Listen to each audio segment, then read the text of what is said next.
Tobondela. Na kombo ya tata mwana pe tata molimo mosantu. Nzambe na biso papa simo kimbangu kiangani nzambe molimo mosantu. Tozongiselio matondi likolo ya matondi papa. Bamba te ozalaka na biso tango nyonso. Lelo ezali mokolo munene. O elaka na bino ekokisamaki. Kobotama ya nzambe ya mimonisi na nzoto ya mutu. Po ete biso bato mwindu tokoka kozwa lisiku. Na yango papa atala bana na yo. Batata na bamama selo batamboli esika bana na lobi ozali. Pona kokongola meya pona kotonga Yerusalemi.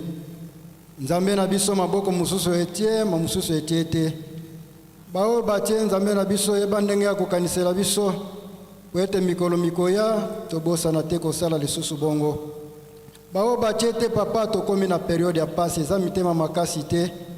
Bongisela biso papa po ete biso nyonso tosalaka boye pamba te ezali elaka po ete tosalaka yango po soki totongi mboka oyo te pasi na biso ekosila te.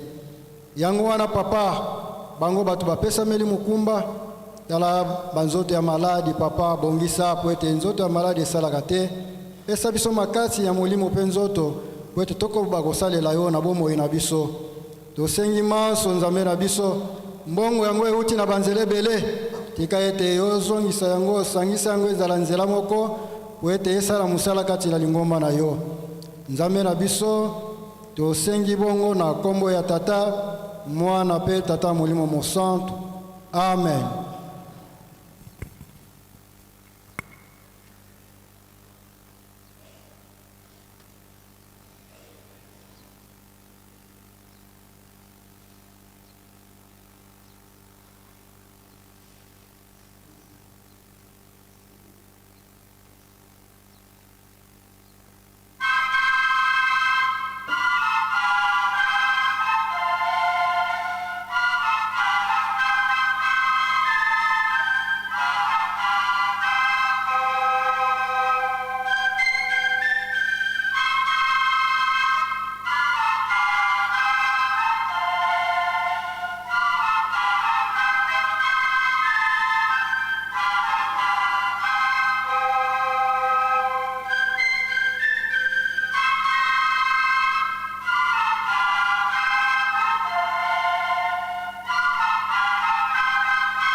Na kombo ya tata mwana tata molimo santo tokofungola su mokanda tata nzambe na mbala ya bisato kasi na titre de rappel na bayebayaki nsima tobandaki na mokanda ya psaume 105 du 1er au 4e tolekaki na mokanda exode 21:17 mpe totangaki mibeko 12 ya lingomba sasa ipi tolingi kozwa mokanda oyo tobongisana mokomo ya lelo tokotanga mokanda ya Luc chapitre 2 verset 10 à 11 Luc chapitre 2 verset 10 à 11 tokoleka na mokanda ya Esaïe chapitre 9 verset 5 à 6 Esaïe chapitre 9 verset 5 à 6 nde référence na biso ezali na Jérémie 16 à 21 tobandi kotanga mokanda ya Luc moto ya mokanda elobeli biso makomi ya minene elobeli biso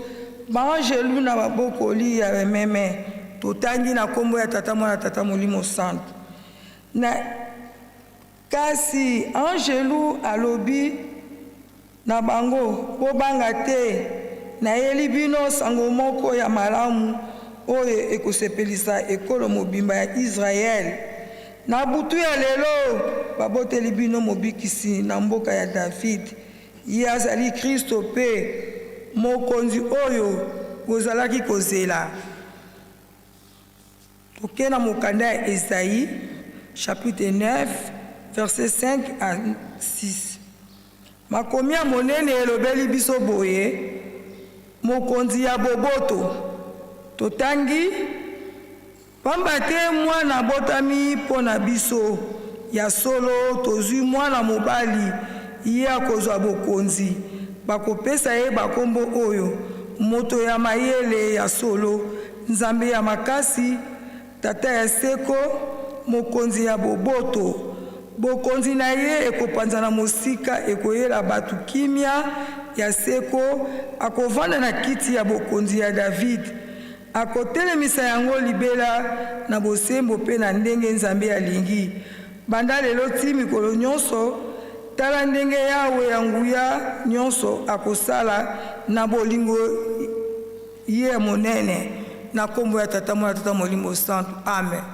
tobondela na kombo ya tata mwana tata molimo santo nzambe na bolingo nzambe na kimia papa simo kimba okiangani lokumu mpe kembo ezongo epai na yo papa lelo ezali le 12 février 2026 mokolo monene mokolo ya mbotama nzambe na biso papa kisolokele ya solo tokoloba nini ntango papa mikano nyonso etangamaki ngai mowumbu na yo natelemi liboso ya banganga nzambe minene liboso ya bapate na yo naponami kati na bana na yo ngai nazali nani papa utilize nga comme instrument mayo totangi papa ezala mokandano ya bule ngai nazali bule te papa tika ete yo moko ya okita papa simokimba okiangani nzambe kati na bato bakoteya biso mama mwilu mari nzitani mama molobeli ya koteyema na makolo na ngai mayo ekoloba makati na esika oyo biso nyonso toteyama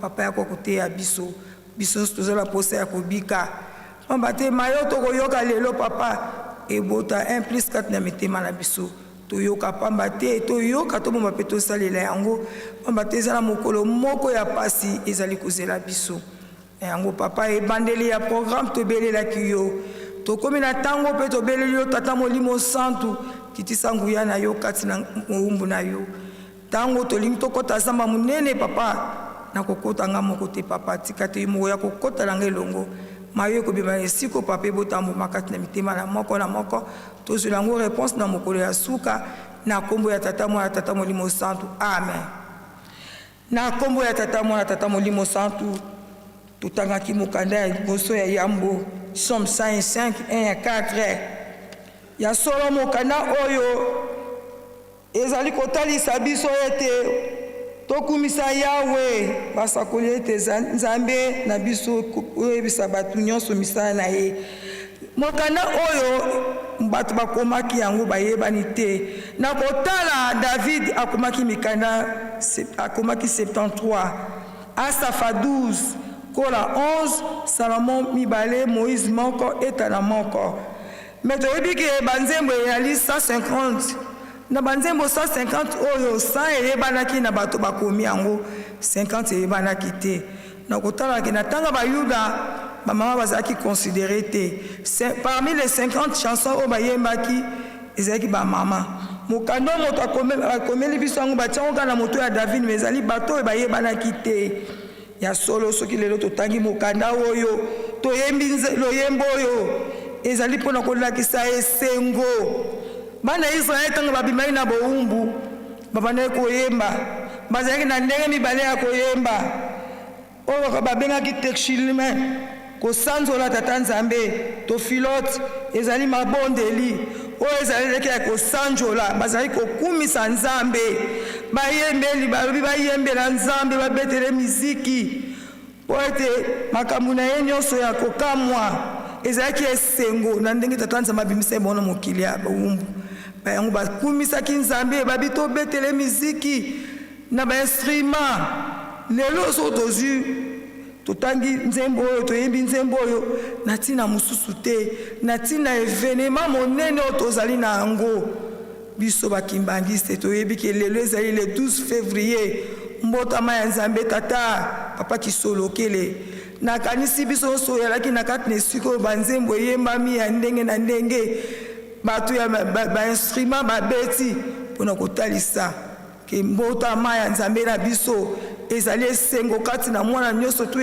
ya papa Simon Kimbangu esika avandi ke lelo toyebi ke ezali le 12 février ndenge bayembeli biso kuna na nzembo ya bayuda kuna ke tokumisa Yawe bosakola ete azali nzambe na biso biso mpe lelo tozali kokumisa tata Kisolokele nzambe na biso toyembaki banzembo ne bandeli tosepelisi ye na miziki ya solo kuna balobi na biso ete bato ya libota ya Musa bato ya libota ya mosali na Abraham bino libota ya Jacob libota ya pona ya solo tosepelisa nzambe na biso kuna balobi na biso nyonso ke bato batosaka Yawe bosepela bozali na mitema esengo mpo ye azali nzambe ya bosantu bobaluka epai Yawe ya nguya nyonso ya solo bamama batata lelo ezali mokolo ya esengo mokolo ya kitoko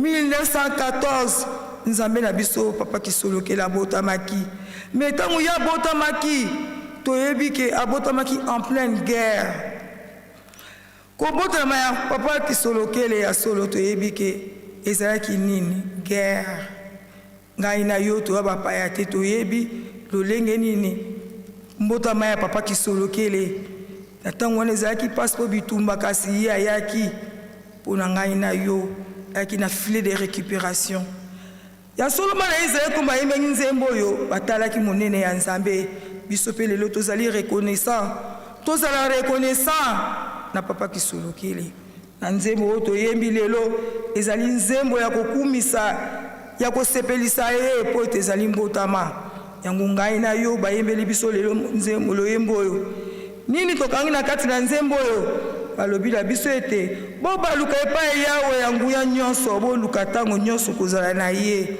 esengeli ngai na yo toyebi ke nzembo oyo eyembami na ntina esengo esengo na ngai no bana na nzambe ezala na motema esengeli tokumisa mokolo oyo ezali mokolo ya bosantu mokolo ya kitoko mokolo ya kimia yango bayembeli biso loyembo oyo kasi so totali ese na mitema na biso tozali na esengo na mitema na biso tozali kotosa yo na ngai na nzembo bayembi babi toluka koza tobaluka epai na Yawe ya nguya nyonso boluka ntango nyonso kozala na ye elongo kozala na yo ndo tozala bato ya motema malamu bato ya malamu ya solo ngai na yo tokoloba eke ngai nasina bongamaki mpona mata Yelusalemi mpona mokolo oyo tomati ebele etendu nyonso ya lingomba na biso tozali kocelebre 112e anniversaire ya papa Kisolokele esengeli tozala malamu tobongisa likambo fete na biso ya mokolo mwa lelo nde toleki na mokanda totangaki ya mibeko zomi toyebi ke mokanda oyo ya kobima ezali mokanda oyo Moïse akumaki mokanda ya kobima so kobima ezalaki kokota nde ezalaki liboso na ntina ete tata nzambe alakelaki koko na biso Abraham abi ete libotano eke na bowumbu na ntina ya likambo mokie koko na biso Abraham bayokanaki na tata nzambe ke tumbelanga banyama nyonso tukata yango kabolango katikati koko na biso Abraham amonaki ndeke oyo mokie so natumbi yango natia yango kaka mobimba na yango tata nzambe asepelaki te abi awa osali libotano eke na bowumbu na mokili ya mosika ya solo bakoteli na bowumbu bakotaki 70 personnes basalaki 430 ans na kobima mo babimaki 600 000 ya solo nzambe anyongaki nzambe azali bule amonaki ke esengeli ntango ekoki na bimisa bana ya Israele babimaki kobima na bango babimaki 600 000 kasi ntango babimaki tata nzambe ayebisi Mose oya na ngomba ya Siona oyo akozwa mibeko opesa bana na ngai batambola nango donc tata nzambe amonaki ke esengelaki apesa bana na ye mibeko 10 mpo batambola nango ye azali bule esengelaki mpa bulisa bana na ye ya solo tokoloba ake mibeko 10 oyo eza ya batake eza ya ngai na yo ntango bapesaki mibeko bapesaki kaka bato bapesaki nyama te bapesaki ngai na yo mibeko 10 oyo ezali kotalisa biso lolenge nini tokoki kotambola na mokili ndenge tata nzambe apesaki mibeko 10 na bana ya Israel amonaki ke bawutaki na mokili ezalaki na makambo ebele bayekolaki makambo ndenge na ndenge esengelaki abulisa bango ya so tata nzambe apesaki bango mibeko 10 batambola nango batosa yango me na kotalaki mutu azali mutu esika bazali kokekota na mokili elaka barapele bango so mibeko 10 toyebi ke tata nzambe aponaki banongi 10 na mibale bakende ndonga mokili po ete mokili oyo bato bakokota ezali mokili oyo ezalaka na masumu te eza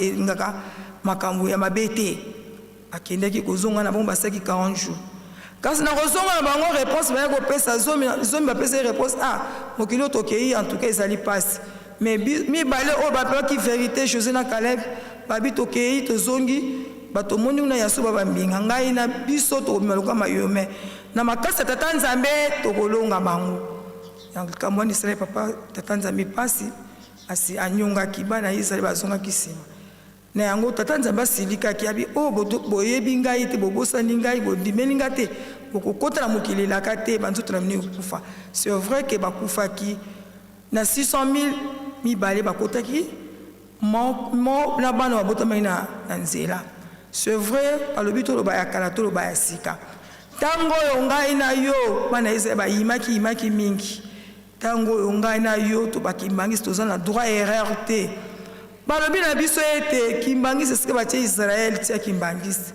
toza na droit erreur te totala baoyo bakufaki tata nzambe ayokile bango maka te mpo babebisaki bandimelaki ye te lelo oyo nekeke ya mine eske ngai na yo toza na koyimayima te totala bana Israele bakufaki ngai na yo toza na koyimayima te koyimayima yango ezongisaki bana ya Israele yango bakotaki te bapesi lelo balobi na biso ete koyimayima ezali lisumu ya monene kasi ngai na yo ti lelo toza na koyimayima na yango tolongola koyimayima kati na biso totala baoyo nde bakufaki tokobeta sete na mibeko oyo balobi na biso ke na 5e commandement tosa mama na yo na tata na opozela bomoi molai ngai na yo totosa nzambe na biso azali kobeta sete mokolo na mokolo tosala malamu mingi totika mabe ese tozali kotosa tata na biso toyeba likambo tozali kosala tata nzambe likambo ebimaka na monoko ekomaka mobeko ya solo ntango azongiselaki bana ye alobeki na Moïse ke zongela bango so mibeko mpona nini namoni ke bana na ngai bazali kaka kotosa te lelo ngai na yo mpe bazongiseli biso mibeko 12 ya lingomba basali biso rappel biso mpe na lingomba na biso batangeli biso mibeko mbala mibale na 1977 na 1985 ntina moya ya lelo me na mibeko 12 eyali bokoko ya biso ya papa Simon Kimbangu azali kolakisa biso lolenge nini tokoki kotambola kuna tokobeta sete na mobeko ya mibale linga bato banso ata bayini na yo ngai na yo tozali bana ya tata Molimo Santu balobi ata bayini na yo tolinga bango tolimbisa bango eske tozali kosalela yango toza na droit erreur te banzambe na biso bakiti na se bateyi biso lolenge nini lolenge nyonso oyo ke tokoki kosala su baerreur oyo bana ezali bazalaki te mais lelo ngai na yo tokangami kaka na mabe na biso litoma nini tokozwa so tozali kotosa mibeko te batata na biso batikela biso kaka 3 comprimés bolingo mibeko misala bamama batata totali na bolingo ozali na mibeko ozali na misala ozali toyeba oyo tozali kosala sor nini ekokomela biso soki totosi mibeko ya yawe ndenge alobili biso oyo akotosaka mibeko azali mwana na ngai me oyo akoyinaka mibeko azali monguna na ngai eske ngai nakotosaka mibeko zomi nakotosaka mibeko zomi na mibale nakotosaka toyeba likambo moto na moto asala examen de conscience nakweyaka na lisumu nini oyo ngai nazali kotikala na lisumu nini ngai nakokweyaka ntango si mobeko oyo ngai nazali kokwesa mokolo na mokolo nazali kokwesa mokolo na mokolo mobeko nini nakoki kosala effort te natya ndelo oyo ndenge nzambe azali kobongisela biso ke oyo akotosa mibeko na ngai ye nde akozala mwana na ngai nakotie na loboko na ngai ya mobali oyo azali kotosa mibeko na ngai te azali kobwaka yango akozala monguna na ngai yo moko osala examen de conscience ngai nasala examen de conscience eske nakotosaka mibeko ya tata nzambe mama na likambo tosala examen de conscience pamba te na examen de conscience moto aya na conscience kayebi ke soki nasali boye nakwesi mibeko soki nasali boye natosi na yango toleki na mibeko toleki tokenda mokanda ya Luc totangaki mokanda ya Luc na ntina ya mbotama ya solo Luc moto akomeli biso mokanda oyo Luc azalaki moyekoli ya nkolo Yesu te azalaki mpe moyuda te azalaki grec na mboka Antioka Sulia Luc akomaki mikanda mibale sango malamu ya Luc na misala ya bantoma akomelaki yango ndeko na ye Théophile oyo azalaki mokonzi na Rome ya solo mokanda ya sango malamu ya Luc ebandeli atunaki pa mama Marie mama ya nkolo Yesu mpe bayekoli ya nkolo Yesu me oyo elandaki mikanda ya mibale ya misala ya bantoma na ebandeli bayebisaki ye me oyo elandaki azwaki yango amonaki yango ye moko pamba te azalaki moko kati na basali ya Paul bakutanaki na Paul na mobembo ya mibale na mboka tolowa bamama batata soki tozwi mokanda oyo ezali kolakisa biso kaka mbotama kuna balobeli biso ete ange abimeli bayekolia bameme na kati na esobe babangi bobanga te nayeli bino sango malamu sango ya malamu ke lelo na butu ya lelo mwana na nzambe azali kobotama mokonzi ya boboto azali kobotama bobanga te nzambe azala na bino mokonzi bozalaki kozela azali kobotama lelo ya solo babangaki me na kotala ke angelu a préparé bango bobanga te sango ya kitoko na memeli bino sango oyo ke mwana na nzambe azali kobotama ngai na yo lelo toyebi date ya lelo le 12 février lelo tata kisolokela botameli biso nzambe tata kati na biso bato ya solo ya yaki na mokili ya botamaki na mokili azalaki 100% nzambe 100% moto na ntango papa kisolokela botamaki elobamaki déjà na 1910 basakolaki yango église ya batémoin de Jéhovah basalaki barecherche na bango bamonaki ke mokonzi moko akobotama na Afrique centrale na 1914 likambo moko monene kosalama na Afrique centrale po baloba ke nzambe akolongwa likolo akokita na se po te avandisa bokonzi ne bamonaki kilomètre eyebanaki ke nzambe akobotama na 1914 solo papa kisolokela botamaki na 1914 eyebanaki na témoin de Jéhovah basakolaka yango ezalaki na ntango wana ezalaki esengo pamba te mokonzi monene asili kobotama na RDC baposizaki kaka na Afrique centrale totali mokonzi oyo tobandaki kozela oyo ayaki na filet ya récupération mpona korécupere ngai na yo tozalaki bato te tozalaki biloko pamba na ntango papa kisolokela akitaki na mokili awa mission nini ayaki nango pamba te ntango ye abotamaki en pleine guerre wana ezalaki ewumelaki 14 à 18 mokili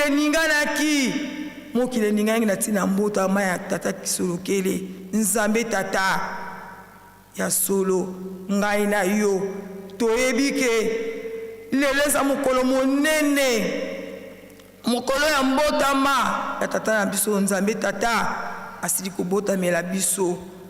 Kasi soki na totali ngai na yo tozali bapaya te, toyebi ke etendu nyonso tu ya bana papa Simon Kimbangu bazali na kosepela tomasi ebele na Yerusalemi mpona kocelebre 112e anniversaire ya papa Kisolokele elombe tata ya solo so totali kuna tobwaki kuna bavolontaire bazali ebele basecrétaire ya baparoisse ya baselule mpona kocelebre mokolo oyo. Ndenge angelo alobaki bobanga te mokonzi monene azali kobotamela bino. Angelo bamoni banani bakengeli ya bapate babi bobanga te nayeli bino sango ya malamu. Lelo ngai na yo mpe sango ya esengo ya malamu mbotama ya Nzambe na biso tata Kisolokele. Kasi toyebi ke tata Kisolokele na kobotama na ye akolaki ngai na yo toyebi nini papa Kisolokele ayaki na mission awa. Papa Kisolokele ayaki na mission akombota alakisa mokili ke ngai Nzambe na kiti na tiki nkembo na nga na likolo na kiti na se mpona kowela papa te babungaki. Ayaki na filet ya récupération mpona korécupere ngai na yo. Ntango ya kiti na mokili guerre ya makasi bato bakamwe ya solo likambo toyokaka na bato ba recherche ba chercher abike likambo toyokaka na ba témoin de Jéhovah ke na 1914 mokonzi monene akobotama mokili eninganaki papa Kisolokele abotami ya solo ngai na yo tozali bapaya te. Papa Kisolokele ayaki mpona ngai na yo ayaki korécupere biso mpona ntina nini biso tozalaki bato te tozalaki considéré te tozalaki lokola makaka mondele amonaki biso eloko pamba. Kasi papa Kisolokele kobotamene kokitane na kati na mokili awa ayaki kobunda bitumba ya monene epovele ndenge guerre ezalaki de 1914 à 1918 nyonso mpona kosikola ngai na yo bamama na ngai batata. Lelo ya mokolo monene mokolo ya esengo ya mokolo moko tokokanisa na ntango wana papa botamaki lelo yo 112e anniversaire ya papa Kisolokele. Ngai na yo tolobi nini? Ngai na yo tolobi nini? Mokolo ya esengo boye ezali mokolo tokokumisa mokolo yo komba te tata oyo ayaki atiki nkembo na likolo akiti mpona ngai na yo mpona kosikola biso mpona korécupere biso tozalaki bato te. Lelo tobengami bato na basecteur nyonso congolais azali me na ntango wana mundele atikaki espace na bato mwindu te azali komona ke bato mwindu bamakaka e papa Nzambe na biso papa Kisolokele aye kosisa nyonso wana. Totala papa Kisolokele na âge ya 7 ans bakangi ye akei relégué. Tango papa tata Simon Kimbangu azoyebisa yo ozali kokangama na ngai moto ya liboso baokanga ezali yo. Papa Kisolokele bina ndimi na âge ya 7 ans. Tala sacrifice oyo Nzambe atiki nkembo na likolo aye mpona ngai andimi akende na ye na relégation kuna na boma mama te tata te nyonso wana sacrifice mpona ngai na oyo tobika. Totala bolingo oyo papa Kisolokele azalaki nango kasi na epai ya tata na ye andimi na ye akende na ye na nkole kuna sacrifice oyo asala na mokili. Papa Kisolokele ayaki ake amoni pasi akei na relégation na âge ya 7 ans. Bamindele bavandisi bazali kotuna ye bakestion yo mwana Kimbangu tata na yo asekusaka bato ya so abi yango solo se solo eza bongo.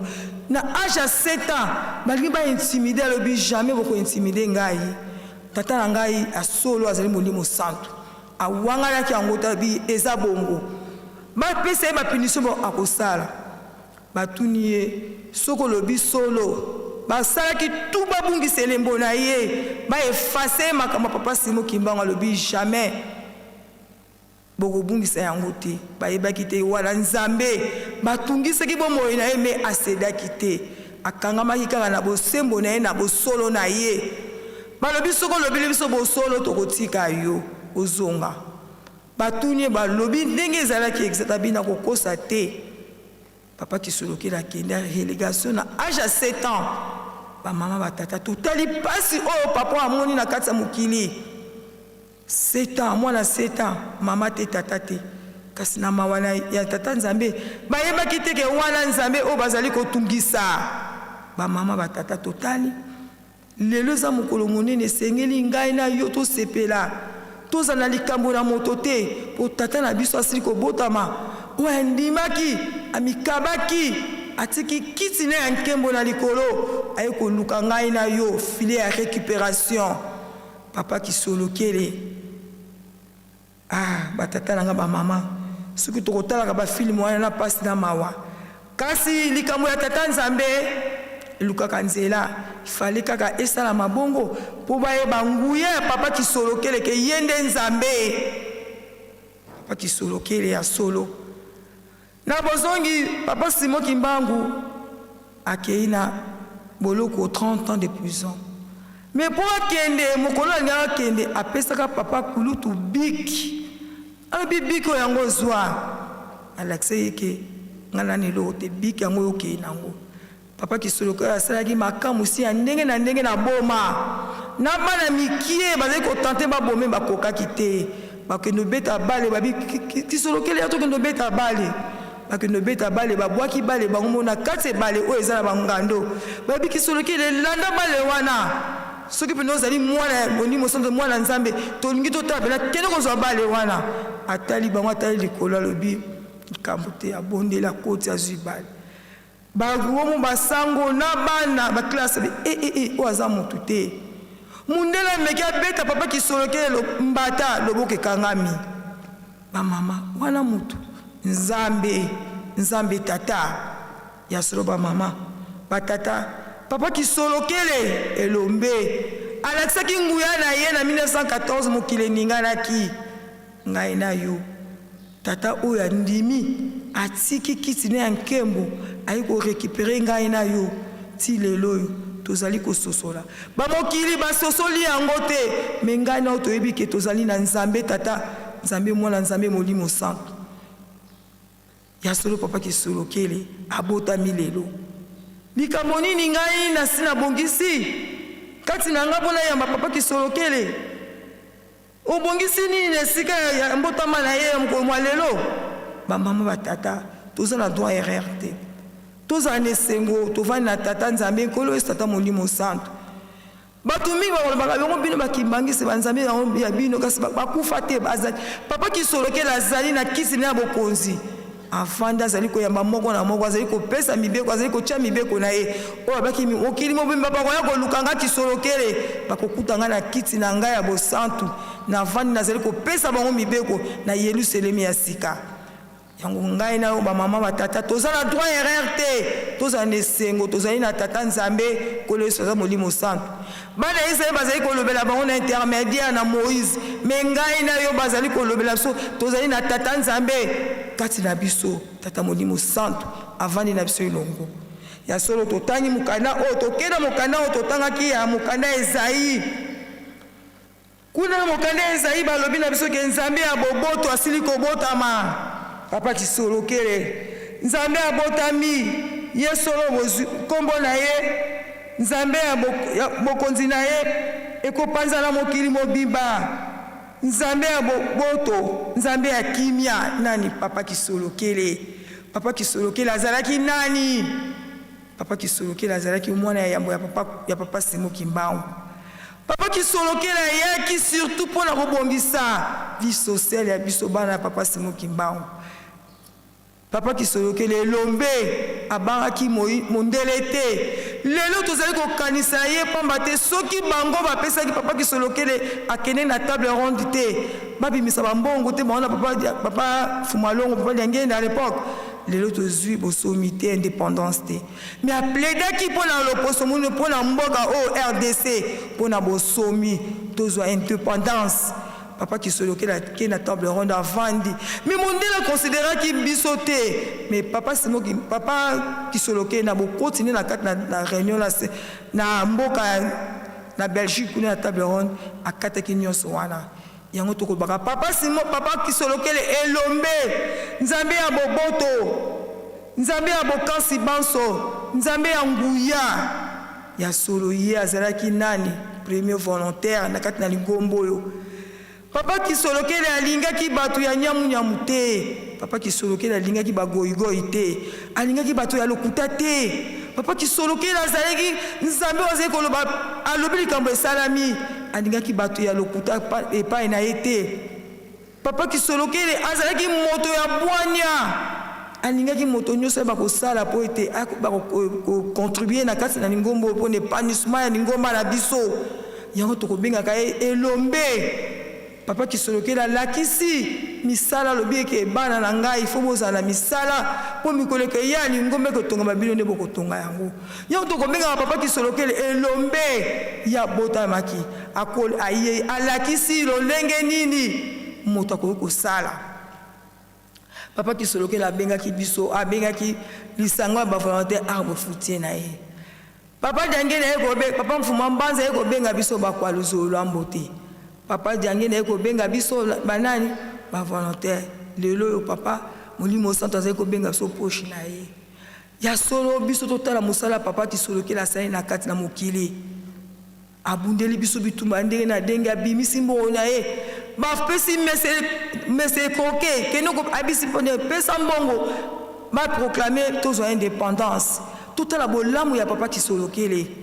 Totala ndenge asalaki ndenge alakisi biso susi na ye surtout bana Papa Simon Kimbangu tozala bien ye susi na ezalaki moto nyonso asala po ete lobi atonga lingomba abi lobi bokotonga nde lingomba alingaki bajeni botanga papa ntango bakangaki na 1921 abi bozonga bokende kotanga azongisaka bana classe ayebaka ntina lobi lingomba ezala bino nde bokosala.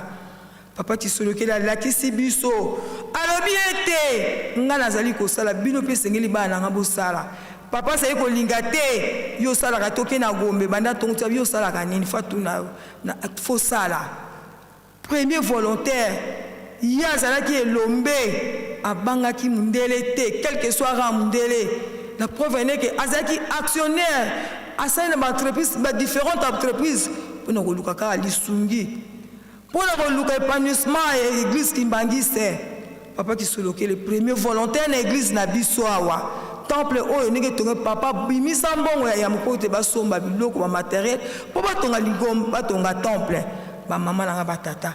Papa Kisolokele azalaki moto ya solo tata oyo alingaki mabete soki alobi likambo osaleli yango te okoki kosala likambo ya mabe oyepa na kopesa mbote te abi te nalingaka bato ya nyamu te. Papa Kisolokele ayebaki kolakisa biso lolenge nini tokokosala mpona épanouissement ya lingomba na biso. Yango tia toza kobenge elombe abangaki mundele te quel que soit mundele rang ya mundele abangaki te na âge ya 7 ans kuta abangaki te kina mokolo na ye ezalaki na baplace mosusu mutu mundu akoki kotia lokolo te. Mais Papa Kisolokele bapesaki ndako na Kalina à l'époque Kalina avandaki wana. Papa Kisolokele adirige na mindele mpona kolakisaki azalaki nzambe ya nguya nzambe ya bokansi banso. Lelo tozali kocélébrer 112e anniversaire na ye bamama batata totali biso batobengani bakwalizolo lombo te abofutie na ye ya so toza na droit ya kokima ya koboya mosala oyo te mpo elobamaki na ntango biso tokozala te tata na biso akozala koyala misala ekoya bakabaka. Papa Kisolokele alingaki bagoigoi te baparesseux te alingaki bato bazali kosala po ete lingomba na biso etombwama tozala mpe lokola bato miso batanga mpe biso. Mais lelo oyo mingi tozali kozonga nsima surtout biso bavolontaire tozali kozonga nsima mpona nini nzambe na biso alakisi biso lolenge nini tokoki kotonga lolenge nini tokoki kosala po ete lingomba na biso emata. Papa Kisolokele engagaki bato ebele azalaki actionnaire na badifférentes entreprises mpona koluka kaka devoir et moyens pour l'église Kimbangiste eyokana bamama na nga batata bamama volontaire batata volontaire nzambe alakisi biso lolenge nini tokoki kosala. Ngai na tozali kozonga nsima mpona nini lelo ezali mokolo ya mbotama esengeli tozala na esengo makasi tolakisa nzambe na biso tata Molimo Santo ke tomati biso bavolontaire basekrétaire tomati mpona mokolo ya lelo kopesa nzambe na biso lokumu na mayo oyo asalelaki biso tozala reconnaissant na mayo Papa Kisolokele asaleli biso grâce na Papa Kisolokele nde lelo mokili na biso ozwi indépendance.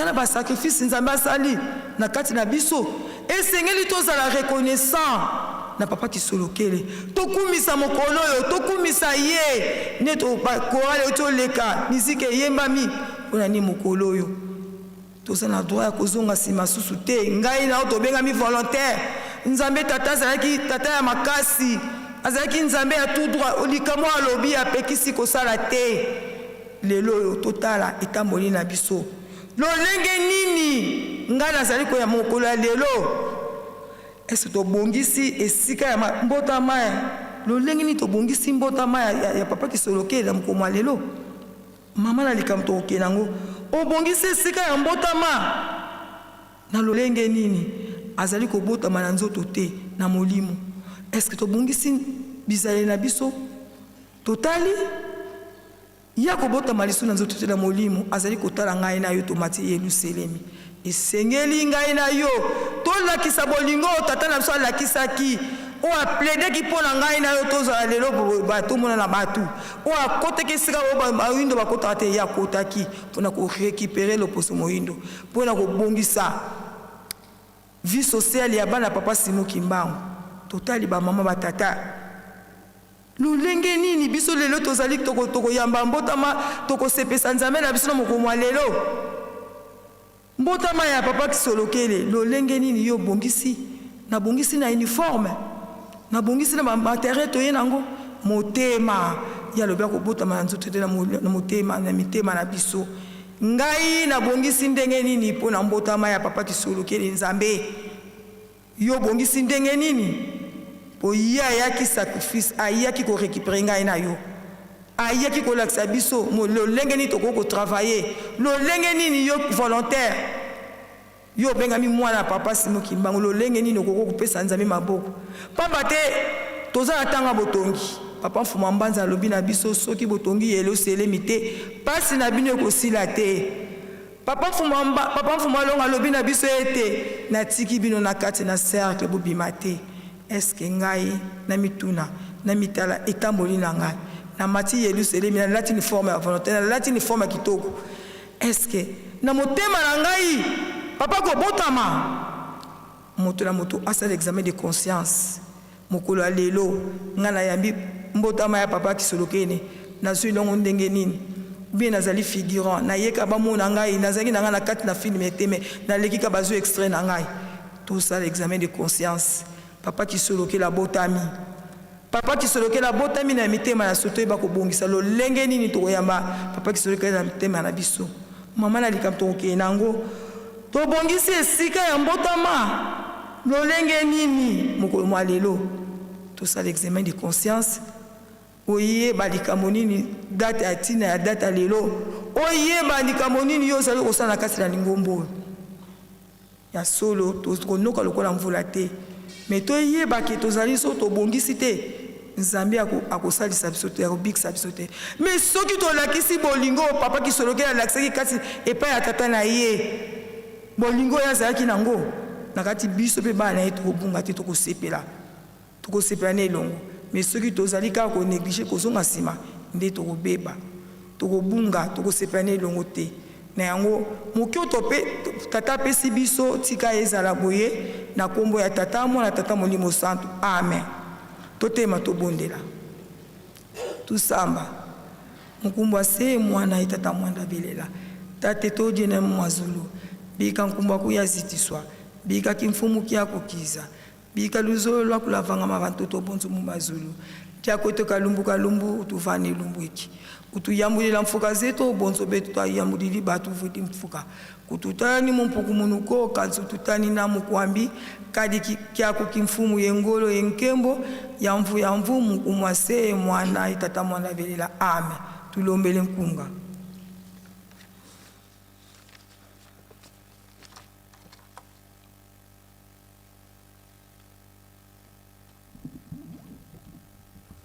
tosepelisa mobikisi ayeli biso mokolo lelo noele tosepelisa tosepelisa mobikisi ayeli biso mokolo lelo noele tosepelisa mobikisi ayeli biso mokolo ya lelo esengo. Tosepelisa mobikisi ayeli biso mokolo ya lelo Noele. Tosepelisa mobikisi ayeli biso mokolo ya lelo esengo. Mwana na Nzambe abotameli biso o mabota maso tosepela. Mwana na Nzambe abotameli biso o mabota maso tosepela.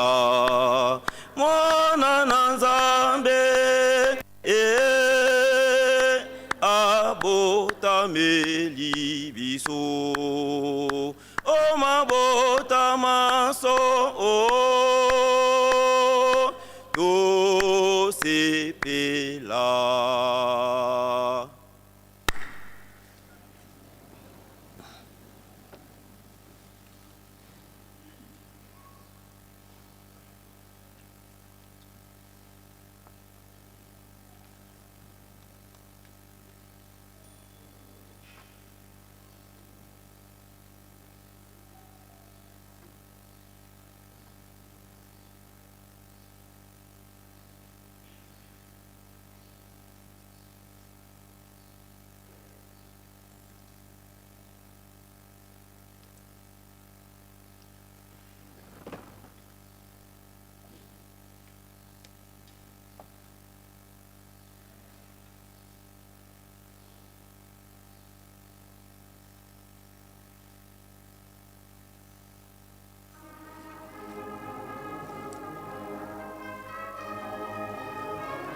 kombo ya tata ya mwana pe molimo santu.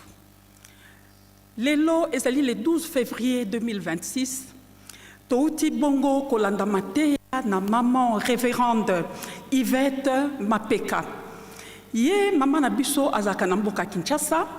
Azali bongo chef de cellule na Bandal Bisengo. Pe lisusu azali chef de poule na groupe de volontaires kimbangiste na Bandalungwa. Ye maman révérende pasteur asili kotanga mikanda miye.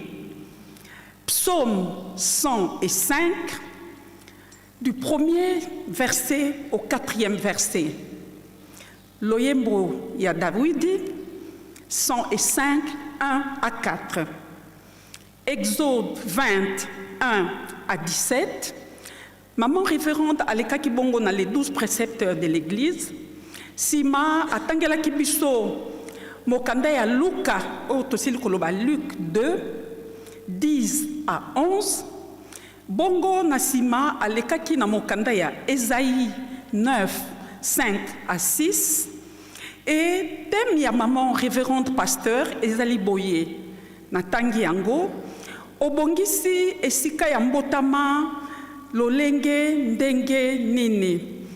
Nakanisi oyo mama asili kote ya biso to simbi yango to yoki yango malamu esengeli to bomba to saila yango po mokolo ya suka to koka koza lobiko. Ndenge to sili koloba lelo ezali mokolo monene mbotama ya papa kisolokele lukelo Charles Daniel oyo azalaki mwana ya yambo ya papa Simon Kimbangu na maman Marie Mwiluke wanga Nzitani. Et mokolo ya lelo 12 février ezali dédié na groupe de volontaires kimbangistes, ezali dédié na bandeko na biso ya Institut national de préparation professionnelle, ezali dédié na chorale Papa Charles Kisolokele, ezali dédié na bandeko na biso banso oyo bazali ko exercer mosala ya ki secrétaire partout esika lingomba ezali. Donc ezali une grande journée oyo maman révérende alobi to sepela to zala na esengo. Batata ba maman révérende ya solo a présenté papa Kisolokele lukelo ndenge azalaki mais to ko commenter lisusu moke par rapport ya nzambe na biso papa Kisolokele. C'est vrai. Abotamaki en pleine guerre mondiale, première guerre mondiale, oyo toyebi ezalaki de 1914 à 1918. Et na histoire du kimbangisme, toyebi était papa Kisolokele azalaki le témoin oculaire ya papa Simon Kimbangu. Partout papa Simon Kimbangu azalaki koende coopérer, papa Kisolokele azalaki pembeni, notamment nege toyebi histoire ya Kimiala. Papa Kisolokele azalaki présent et c'est ka papa Simon Kimbangu akangaki bandoki. Et soki kaka wana te maman révérende alobi papa Kisolokele azalaki jugé na âge ya 7 ans. Et ça normal te ndenge nini mwana moke bako juger ye et azalaki intimidé. Batunie balobi est-ce que ya solo papa na yo asalaki miracle? Ye alobi ezalaki bongo. Bayebisi ye loba bosolo toko libéré yo. Ye atikali na position na ye. Batunie lisusu. Balobi différence ezali nini entre moto akufi na oyo aza vivant. Papa Kisolokele sans que azala intimidé a pesaki différence entre un mort na moto oyo azali vivant.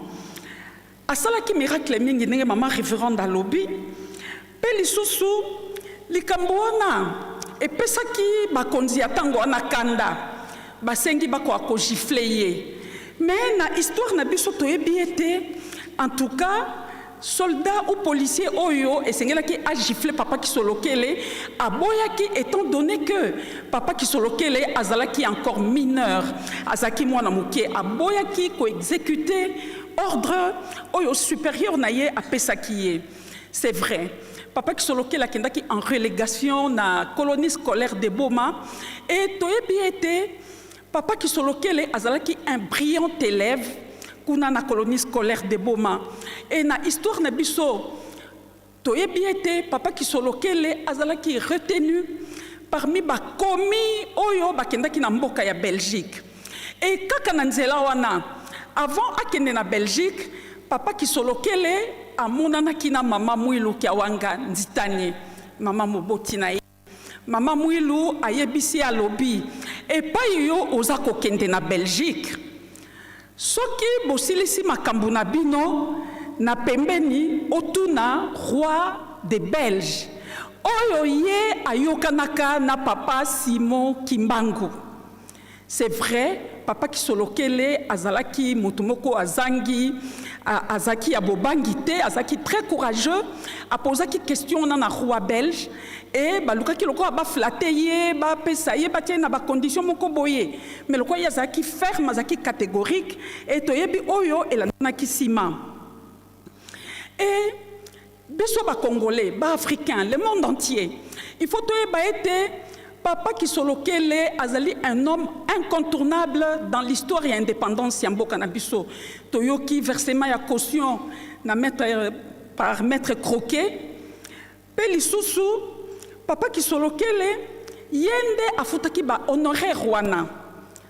Toyebi likambo wana ezali très important ndenge toza koyoka yango to transmettre yango na bana na biso po histoire oyo ekoka kokufa te.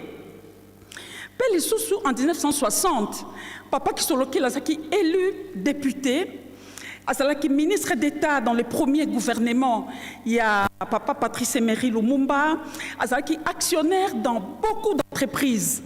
Katina Mboka na biso, azalaki ministre du Travail et de la Protection sociale. Plus tard, des président, directeur général, il y a Institut national de préparation professionnelle. Et là, comme ça, très important, papa Kisolokele, Yewanande, a salaki été à subventionner l'école kimbangiste avec ses propres fonds. Nambongo naye a tongi, tozana kan ya ba enseignant en Ankamba, a tongi yango, et lelo oyo, ya solo na bonzo tazate me, tozako bénéficier na bolamu wana oyo papa Kisolokele lukelo asalela kibiso, et même les habitations ya ba professeurs tomoni. Alors ndenge papa Kisolokele azalaki kokene na mboka Belgique, et c'est grâce à ye nde a établisaki lingomba à travers différents pays à Europe, notamment la Belgique, la France, la Suisse. Et pour la Kosukisa, Tolingito rappelait biso na biso sa phrase la plus célèbre, je cite, les Belges me doivent. Fin de citation. Batata ba maman, histoire ya papa Kisolokele lukelo ezali moulayi. Mais oyo tolobi kaka to ko rappeler mukie parce que ndenge tolobi esengeli histoire na biso to yeba yango biso moko bakolo to s'approprier nango to tangisa yango bana na biso, et pourquoi pas ekota na ba manuel scolaire na ba programme d'histoire ya mboka na biso. Batata ba maman to sili koleka bongo na ba communiquer bongo simato koleka na mbote. Toza na communiqué eza très urgent et pa oyo et outi na direction générale ya fanfare kimbangiste. Kotanga ezali boye na kombo ya tata mwana pe molimo santu. Esengami na lombango nyonso na ba élèves musiciens nyonso esika tozwami na ba musiciens oyo baza na ba instrumenté esika tozwami tokita na lombango na bureau administratif na biso poto kende nzanzalonga. Boyoki bolamu na kombo ya tata mwana molimo santu. Fait en Kamba le 12 février 2026, la direction générale.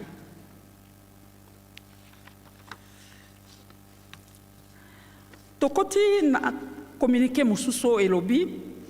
Luzai su kwa bisi kinzungidila kia yelu selemi diampa maatakumi yenana 18 villages.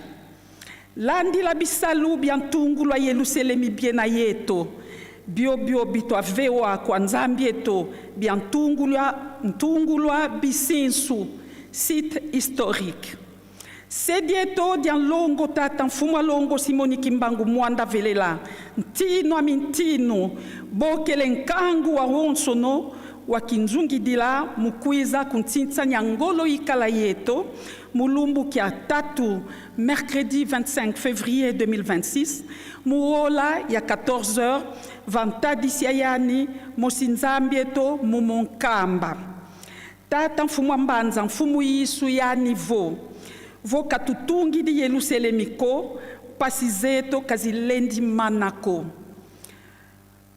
Nkulu undia fuafua, kanti kadiambu dianiko. Beto bisi kinzungidila, mbote toa dian tiamiandudi, pasi toa yangi di kantino eton silulu, zani zalungana. Ngeye kwa sina diambu tuku, zayavo kukosi mputaina yaku. Ngizulu Mbote, rendez-vous le 25 février 2026, le président général, Papa Mayamona Ndofunsu, pasteur. Communiqué. Direction nationale ya Apakin Kamba Nouvelle-Jérusalem.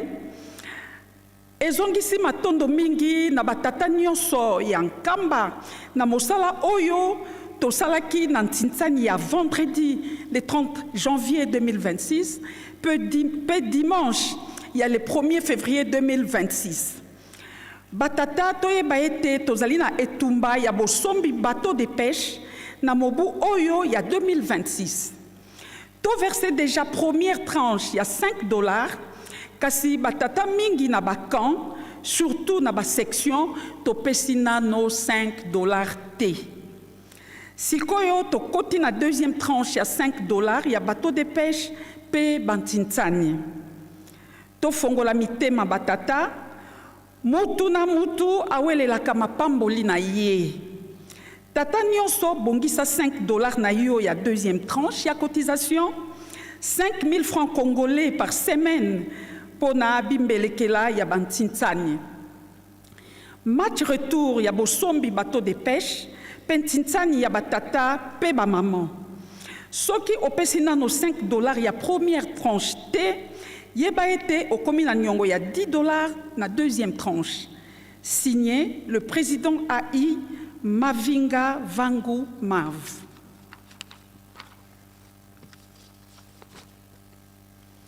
Communiqué oyo etali les 3 secteurs. Etangeli ezali boye. Rappel na bandeko ya 3 secteurs. Ntimanti, Ngombe Matadi, Pelunzadi. Ete na lotomo ya tata conseiller direct. Papa André Mbenza Kiangani, Papa Songianzila.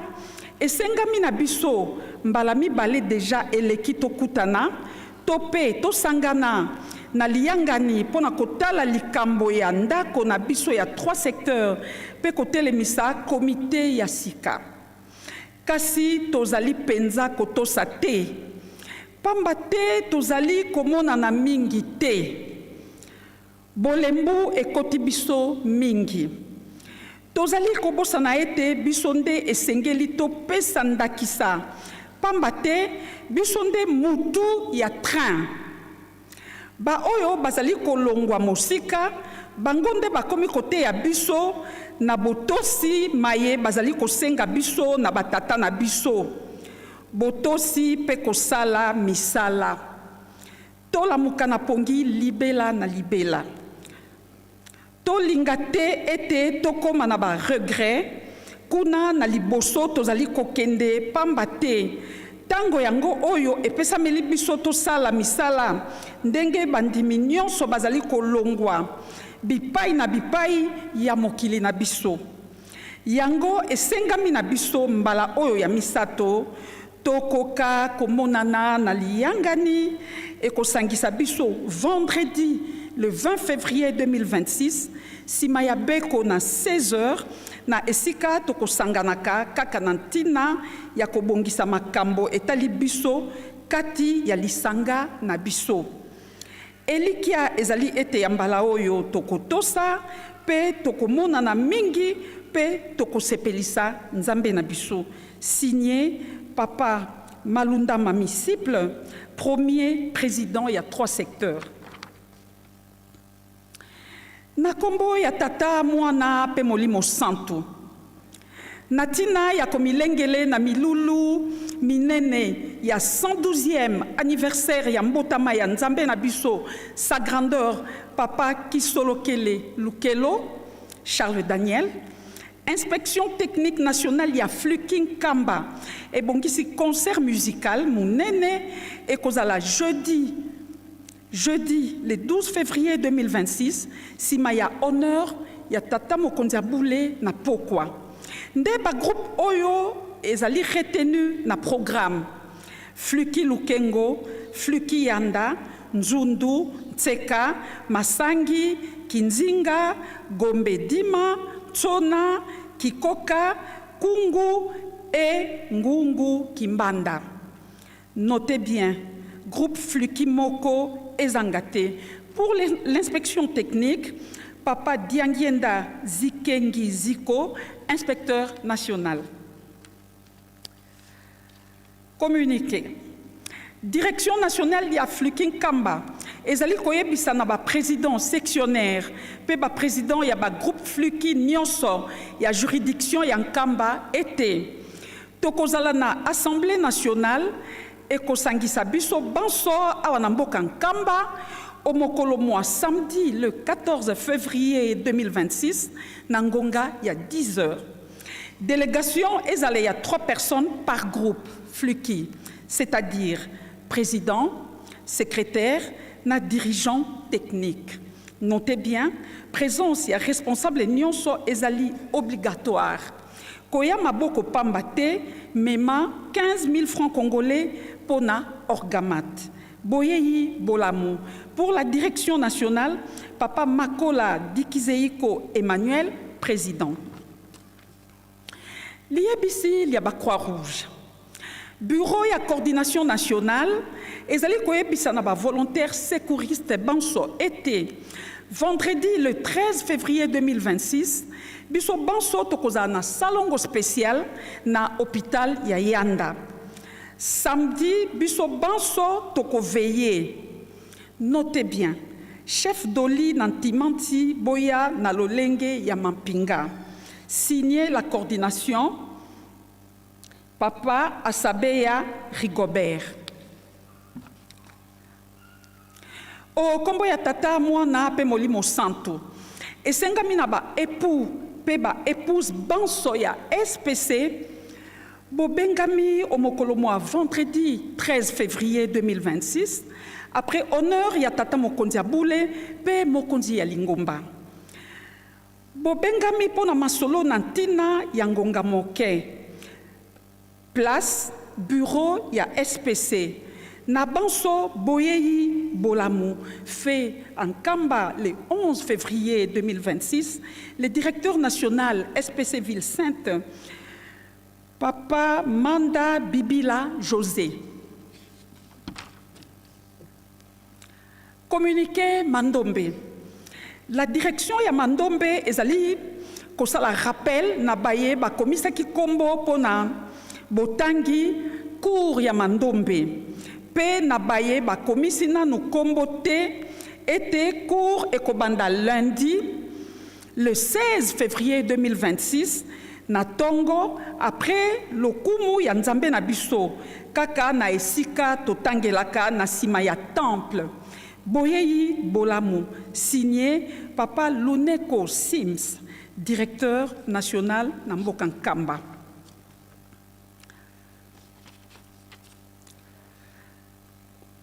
Esengami na ba responsable nyonso ya groupe de volontaires kimbongistes. Baleka na lombango na bureau ya commission pour na kosilisa ba $10 ya misala pe bikateli na bango nyonso. Signé la présidente générale Maman Fifi Luyola.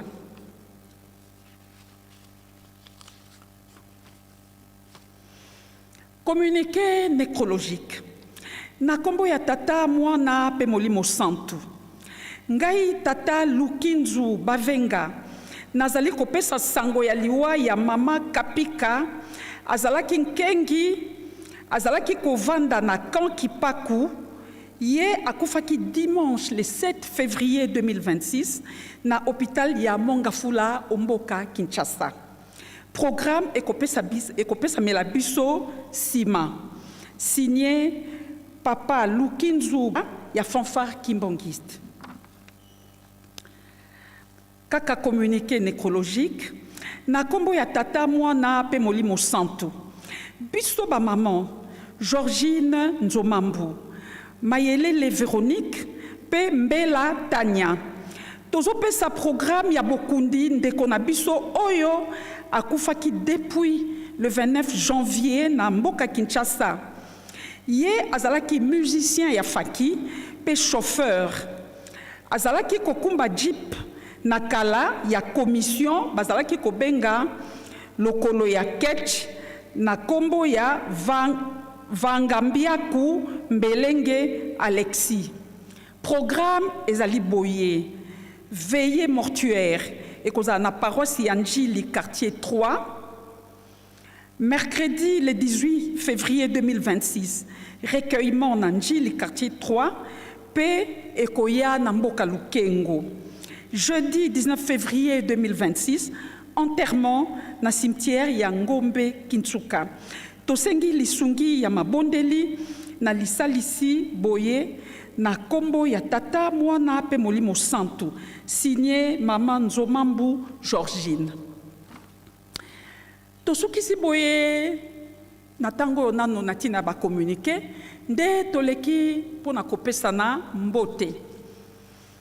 Ya solo tango epusani tokosala effort bandeko bolimbisa biso babimbangeze ebele tokoluka tosangisa bato mosusu esika moko mpo nini tokoka koganye temps. Papa motambusi ya fanfare obongama mpo tokoka kobanda kopesa mbote.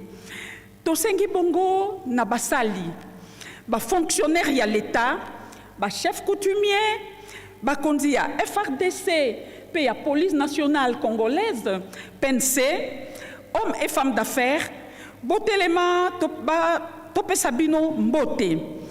Esuki wana te tosengi na bandeko na biso ya mangomba misusu balongwe bipai na bipai baye pèlerinage awa na mboka Nkamba Nouvelle Jérusalem pe bazali elongo na biso na kati ya tempelo na losambo ya lelo na yango tobengi maman sympathisante azali kati na biso auti mboka Kinshasa, maman Mbiavanga Zola Kati azali sympathisante pe fonction ya ménagère auti mboka Kinshasa, azali accompagné na papa Ngonda Samuel. Banso totelema poto kwa kozwa mbote fanfare.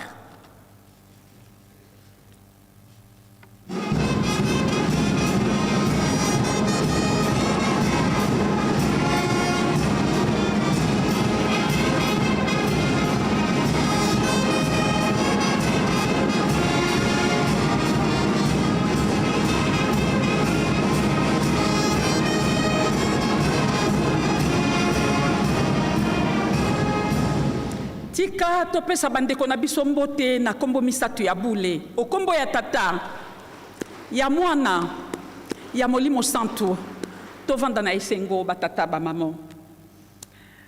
Tosengi na bana na biso ya kelasi, na niveau maternel, na niveau primaire, na niveau secondaire et professionnel, botelema banso tokoka kopesa bino mbote. Kaka na nzela wana, tosengi baye oyo pe bazali bayaki kasi bazwi tante ya koya kopresentele biso bimbangi awa bakoka pe kotelema topesa bango mbote fanfare.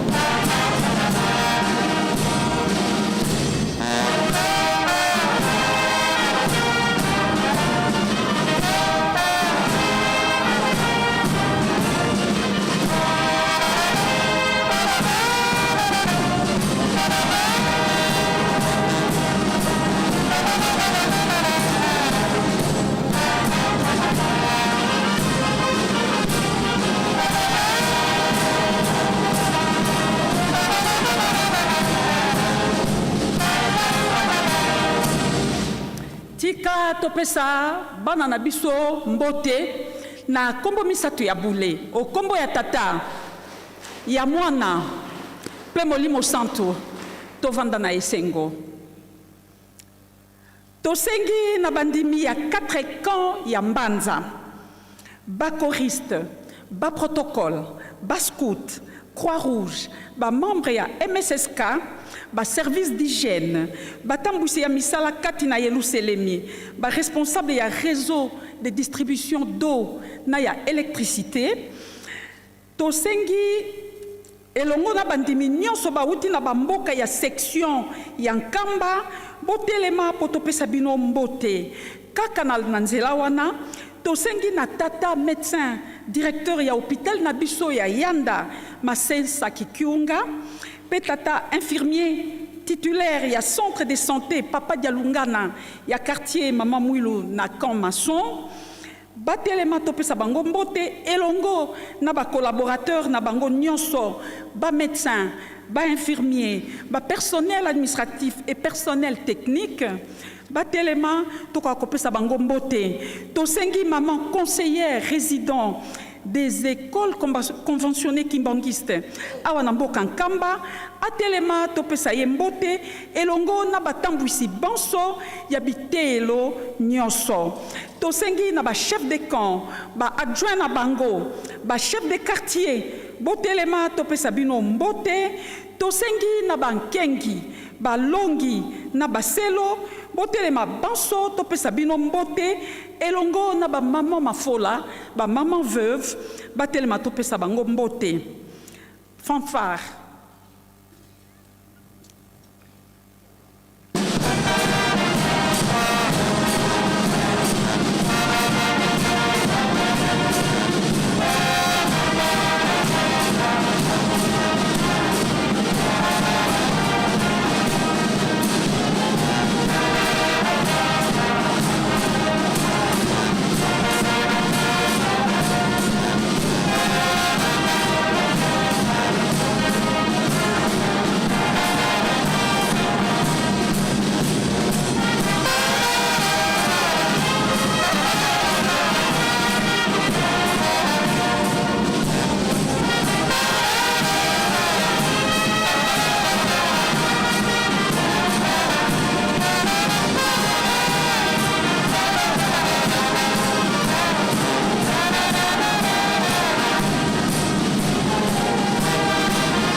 Tika topesa bandeko na biso mbote esengo na kombo misato ya bule o kombo ya tata ya mwana pe Molimo Santo tovanda na kimia. Tosengi na bandeko na biso bayekoli na école biblique 177e promotion pe banso baleka na etelo ena batelema topesa bango mbote elongo na bandeko na biso ya écriture mandombe masono mandombe écriture négro-africaine. Banso toka kotelema po tozwa mbote faki.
Tika topesa batata na biso na ba mama na biso mbote esengo na kombo misato ya bule o kombo ya tata ya mwana pe molimo santo tovanda na kimia.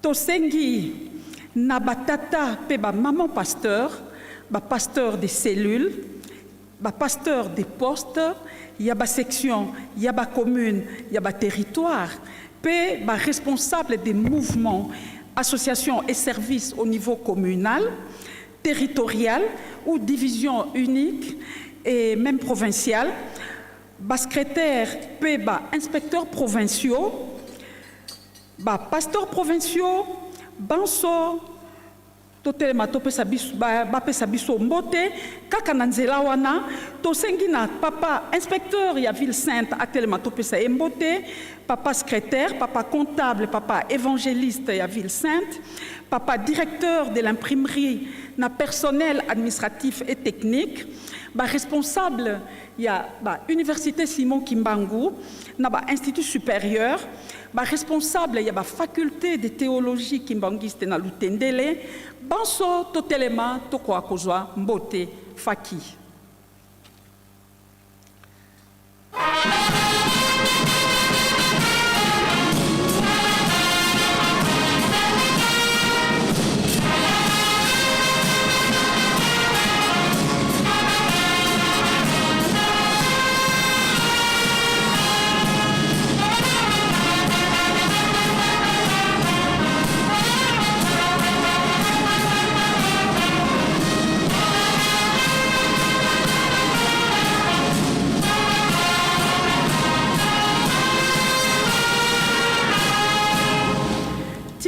Topesa bandeko na biso mbote sengo na kombo misato ya bule o kombo ya tata ya mwana ya molimo santo tovanda na kimia tokoti bongo na bakolo likambo bakolo fête ndenge tosila ekoloba na ebandeli mokolo ya lelo 12 février ezali mokolo monene oyo ezali dédié na ba volontaire kimbangiste, ezali dédié na chorale ya papa Charles Kisolokele Lukelo, ezali dédié na ba secrétaire et tomoni bandeko na biso ya Institut national de préparation professionnelle banso bazali awa et à tour de rôle tokoleka topesana mbote.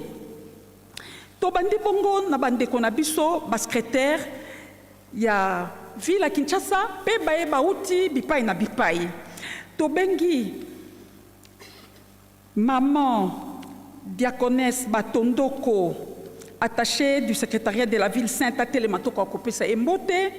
Tosengi papa diacre Mafinamene Poni, as chef de division en charge de l'informatique, ya ville à Kinshasa. Tosengi ba membre ya comité, le révérend pasteur Mvani Nsambu, vice-président, papa révérend Masaki Dijon, hier azali bongo conseiller, papa diacre Lukombo Panda, papa révérend pasteur Lunkaya Massi Dijak, papa diacre Kuma Kuma, secrétaire communal Yangaba en charge ya marketing, maman Rose Lata, maman Tony Lydie, secrétaire sectionnaire chargée du social, Tosengi Naba, secrétaire Banso, communaux, sectionnaire, secrétaire cellulaire des mouvements, associations et services, Bipai Banso Bouti, et Tosengi Lissousuna, révérend pasteur Évariste Kabea, secrétaire provincial ya Ville à Kinshasa, Banso Bote Lemato Kope Sabino Mbote Faki.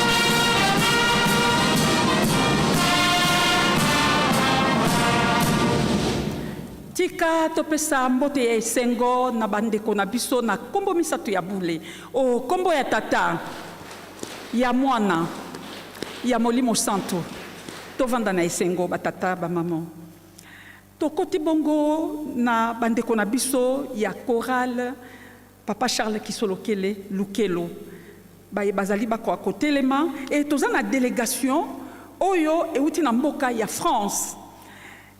Délégation ezali constituée na Papa Lukubama Philo, Papa Kumba Joseph, Papa Zola Davin, Papa Lusalakio, Papa Kibwanda Didier, Papa Diambwana Diassi, Papa Luvumina Ngindu, Papa Antonio Charlie, Papa Malanda Zei Simon, Papa Masonsa ou Masonga Bolimbisa Ngai Manzambi, bongo to bengi lisusu Papa président ya chorale Papa Charles Kisolokele Lukelo, Papa Kibwanda Robert, banso botelema tope Sabino Mbote Faki.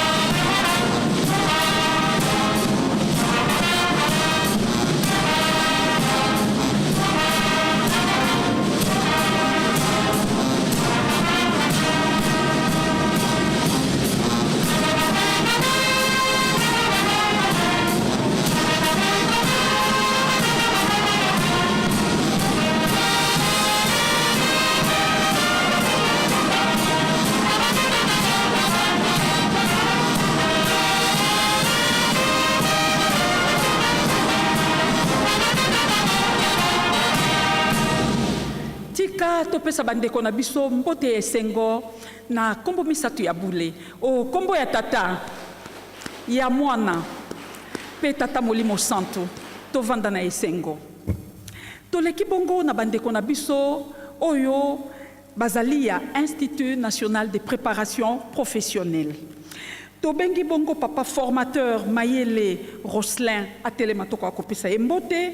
Tobengi papa formateur Mayele Richi atelema topesa embote. Tobengi papa formateur Kalala Dietrich Bolimbisa Ngai atelema topesa embote. Tobengi maman Seyangi Ngombo ye auti na mboka Mbanzangungu. Tobengi papa formateur Nzungu Ditia Bolimbisa Ngai bakomi na stylo e mona malamu te. Tobengi bongo papa formateur Yimbu Nzandu, papa Mvunwa Mwenya, chef de service BC, esa abréviation, maman Pouma Karine, chargée d'études pédagogiques, papa Mwangu Jules, chargé y a recouvrement, papa Ngoma, chef de service froid, papa Diamatondo Delmas, chef de service BGC, papa Emmanuel Nkano, inspecteur technique, papa Romain Chilumba, chef de division, papa Ophodia Elanga, sous-directeur, et le directeur, c'est papa Gérard Kouili. Bansobo Telema, Tope Sabino Mbote, Faki.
Topesa mbote esengo na bandeko na biso batata ba maman oyo baye kotala biso mbote na kombo misatu ya bule o kombo ya tata ya mwana pe ya molimo santo batata ba maman tovanda na kimia tokoti bongo na groupe de volontaires kimbongistes tobengi banso bai o bazali ba membre ya groupe de volontaires kimbangiste na bana na biso oyo ba accompagner biso na ba époux ou épouse oyo ba accompagner biso bakoka kotelema po bakoka kozwa mbote tobengi bongo ba différents coordonnateurs bisika biso bouti boko kotelema baye bauti na ba différents pays d'Afrique baye bauti na Congo Brazzaville baye bauti na Congo Angola na bandeko na biso oyo bazali awa na mboka ya RDC notamment ba chef de poule ba provinciaux bandeko na biso bauti ba différentes provinces éparpillées na mboka ya RDC Katanga Congo central pe bongo na bongo tokoka kotelema po tokoka kozwa mbote Faki.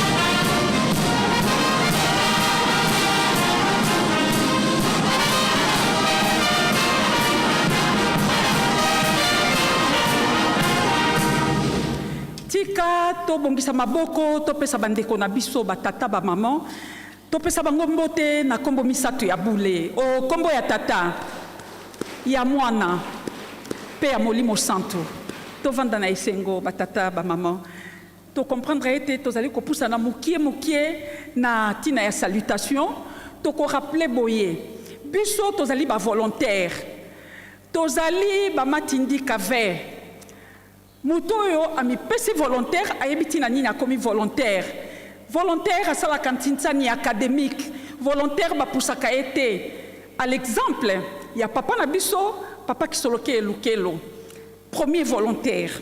Na yango tongi to rappeler programme tant to kobima libanda. Ezali boye. Soki to bimi libanda to ko assister na défilé d'honneur na papa Mokonzi Aboule Mokonzi ya Lingomba. Défilé et qu'on a suivi immédiatement la remise à fleurs d'alliance par la direction générale du groupe des volontaires kimbanguistes.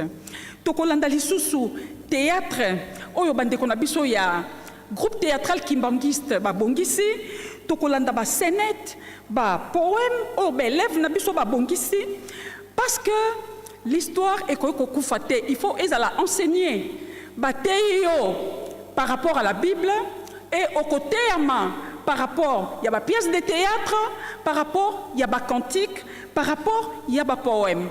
Ndewana rappelle Muketo Sali et surtout, ceux qui m'ont condiaboulé à Zali Libanda, Batata, Maman, tous à Nabotosi, tous à la éparpillé, tous à la dispersé, à Kobenga, biso tous à absent, et Pesaka, pas si mingi bande konangaï. Tous allons bongo continuer na ba salutation. Tosengi bongo ba membre il y a comité directeur, il y a groupe de volontaires qui banguiste ba ko côté les mato pesa bango mbote, to cité ba comptable, ba financier, ba trésorier, ba maman conseillère, ba papa conseiller, to bengi les sous ba membre il y a commission d'organisation. Il y a Miloulou, il y a le 12 février 2026.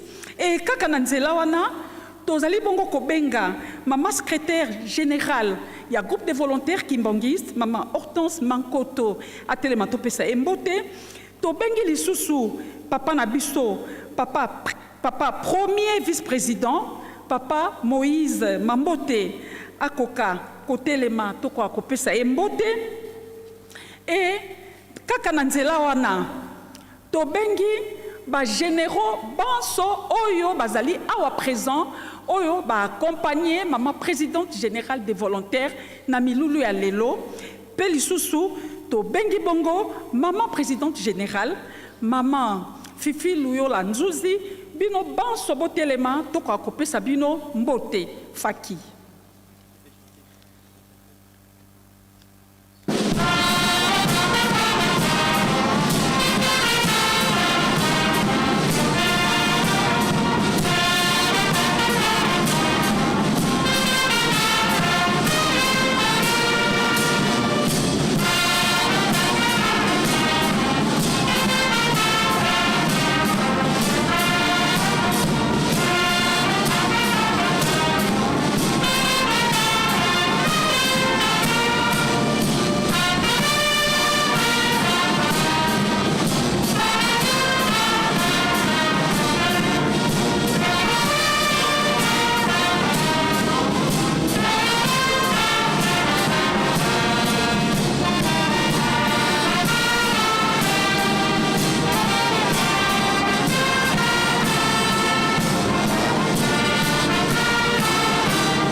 Topesa bandeko na biso batata ba maman bakonzi na biso mbote ya lokumu na kombo misato ya bule o kombo ya tata ya mwana pe ya molimo santo batata ba maman tovanda na esengo nakanisi molai na ngai suki wana bongo tozali kobenga papa secrétaire ya ville sainte aya ko continuer na programme.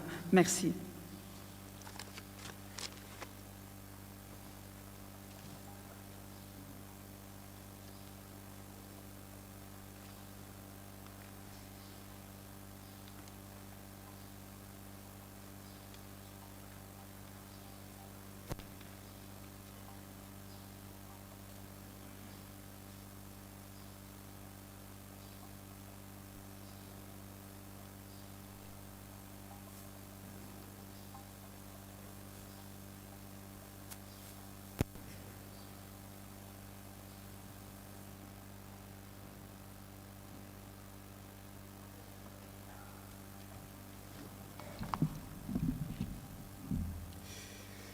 Na kombo ya tata mwana pe tata molimo santo tozali kaka na esika ya kopesa na mbote pona bambuta na biso kasi tozali na ba communiqué mibale ya lombango tolingi kotanga.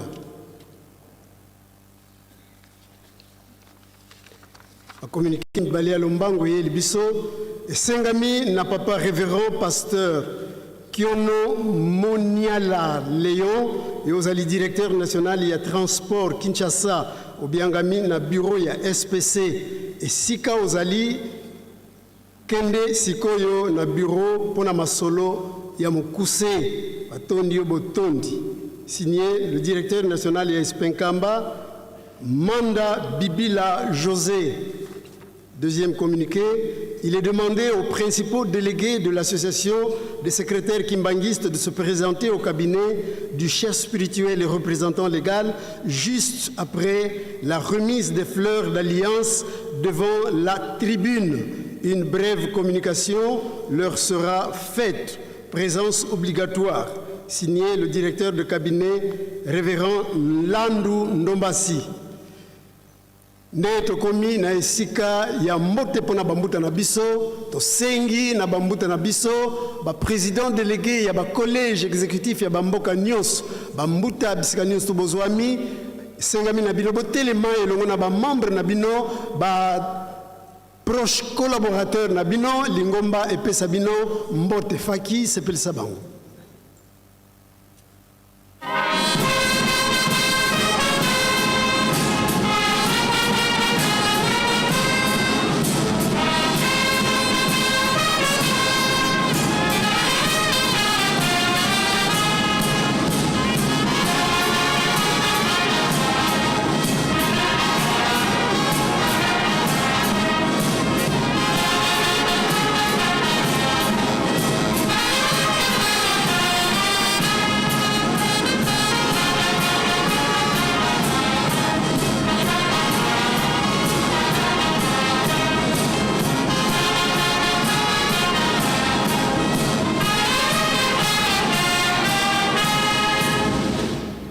Bongisa maboko topesa bambuta na biso mbote ya esengo pe lokumu na kombo misatu ya bule na kombo ya tata ya mwana pe tata mulimo santu. Merci bambuta bokoki na bino kofanda tosisi bongo na kombo ya tata mwana po tata mulimo santu pe to bengi papa pasteur ya ville sainte pour la suite ya programme. Merci.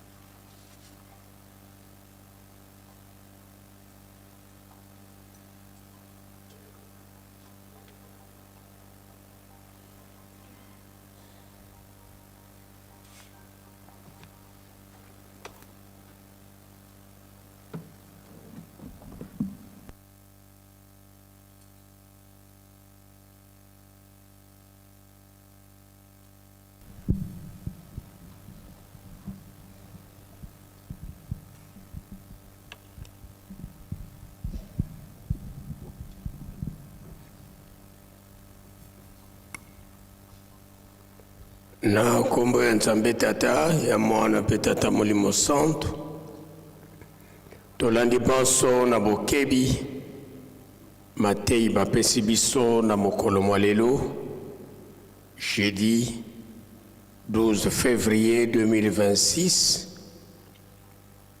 mokolo ya mbotama ya Nzambe tata papa kisolokele lukelo Charles Daniel mwana ya yambo ya papa Simon Kimbangu pe volontaire ya yambo maye toyoki to bomba pe to salela po ete mokolo ya suka tokoka kobika tozala kaka makasi na mabondeli ya tongo mabondeli ya bangonga soirée spirituelle pe babeko tolemba te misala kati na Yerusalemi botongi nkamba pe tolona tobokola panza biso nyonso tolandaki na bokebi nyonso na oyo etali nzanza longa tata mokonzi ya bule mokonzi ya lingomba a prévenir biso mokolo oyo ye apesaki ya le 22 mars ekoki koleka te bato na bato toya kopesa rapport na oyo etali devoir tozwaki pona botongi cité moderne ya nzanza longa awa na nkamba Yerusalemi ya sika tina wana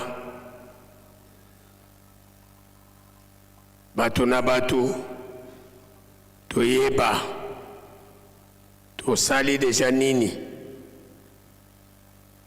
pe totalaka le 22 mars etikali na biso basanza boni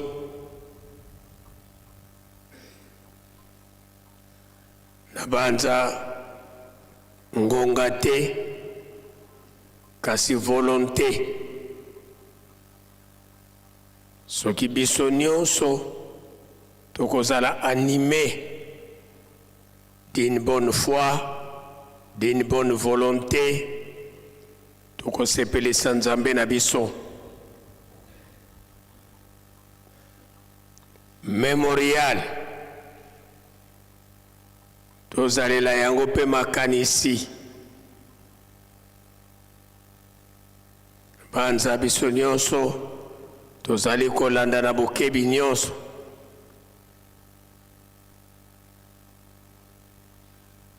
dimanche le 15 février na lotomo ya tata mokonzi ya bule koreki bisika nyonso tozali tokozala na ntsinsani ya monene pe le jour suivant mbongo nyonso esengeli emata na Yerusalemi yango esengami na biso batambusi ba pasteur responsable bisika bansintsani wana ekosalema na baentité na biso sensibilisation ya malamu ezala pe appui pour la réussite ya likambo wana elikia ezali ete ndenge tozalaka deja bana ya botosi tokotosa mbela ya tata na biso. Match retour ya ntsinsani ya batata na bamomo. Déjà papa a dévoilé date dimanche le 1er mars. Et Sengami na biso nyonso tomibongisa malamu. Esika wana pe esengami na biso bambuta ya lingomba kobanda ba oyo tozali kotambusa ba entité to ba juridiction to éviter embouteillage na ntsinsani wana ya batata na bamomo to faciliter bambuta ya apaki pe bambuta ya afki pour que ba rapport na bango ezala ya malamu. Tutie elikia ete biso tozalaka bana botosi totosa mibeko et surtout to éviter kokweya na piège ya Anania na Safila. Banza biso nyonso tozali kolanda batata pona oyo etali bosombi bateau de pêche. Biso nyonso toyebi ete tozali na contribution individuelle ya $5 na tata moko moko. Première tranche elekaki tokoti na deuxième tranche. Ngana yo soki na première tranche topesaki te bongisa $10 na yo. Na kotalaka importance ya likambo yango ndeko tata par rapport ya bozwi na yo esika basengi $5 eza nango mabete soko opesi $50 to opesi $500 mapamboli ya yo moko ozali koluka na libota na yo. Pe biso batata tobosani te toujours pona bosombi bateau de pêche tsinsani oyo tokozala na yango vendredi le 20 février na mokili mobimba. Tolakisa volonté ya malamu po ete tosepelisa nzambe na biso mokolo oyo biso pe bateau de pêche na biso ekokoma na banana kuna na Mwanda na Congo Central.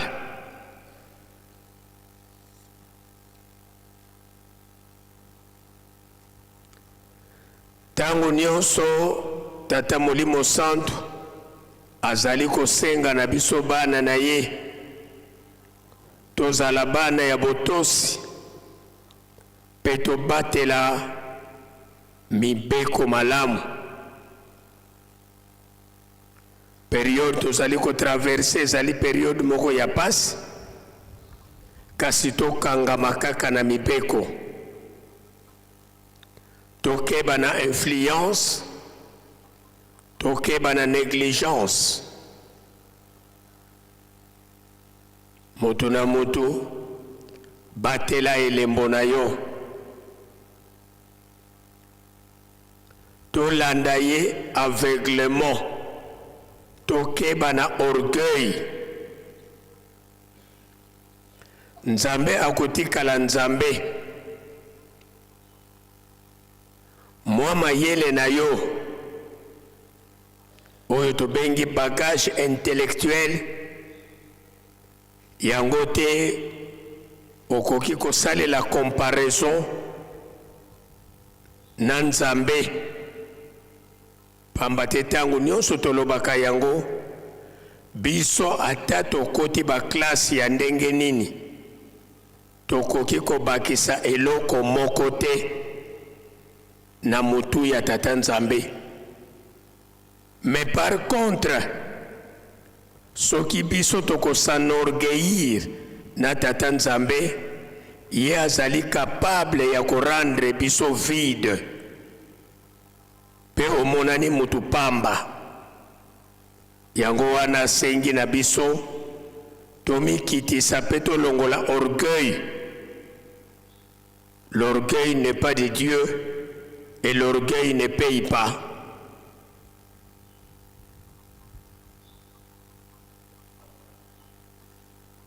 Ma contribution individuelle natina yampioka $5 na bamikolo tata maman jeune $1 na bana mike kuna pe esika basengi $5 par rapport na bozwi na yo soko okoki na yo kozala capable ya kopesa $1000 ou plus pesa po ete tobundela likambo yango pamba te bazali kofongolela biso porte po ete tosepela na biso botosi eleki mbeka ya kotumba. Lobi vendredi 13 février 2026, deuxième jour ya milulu na biso de natongo tokobandela na marche joyeuse oyo tomesana kobenga carnaval. Tozalaka na deux axes. Axe ya mama mwilu kouta ngombe kintsuka tili boso ya résidence pe axe ya libaya kuna na weno tito koma na résidence nde natina wana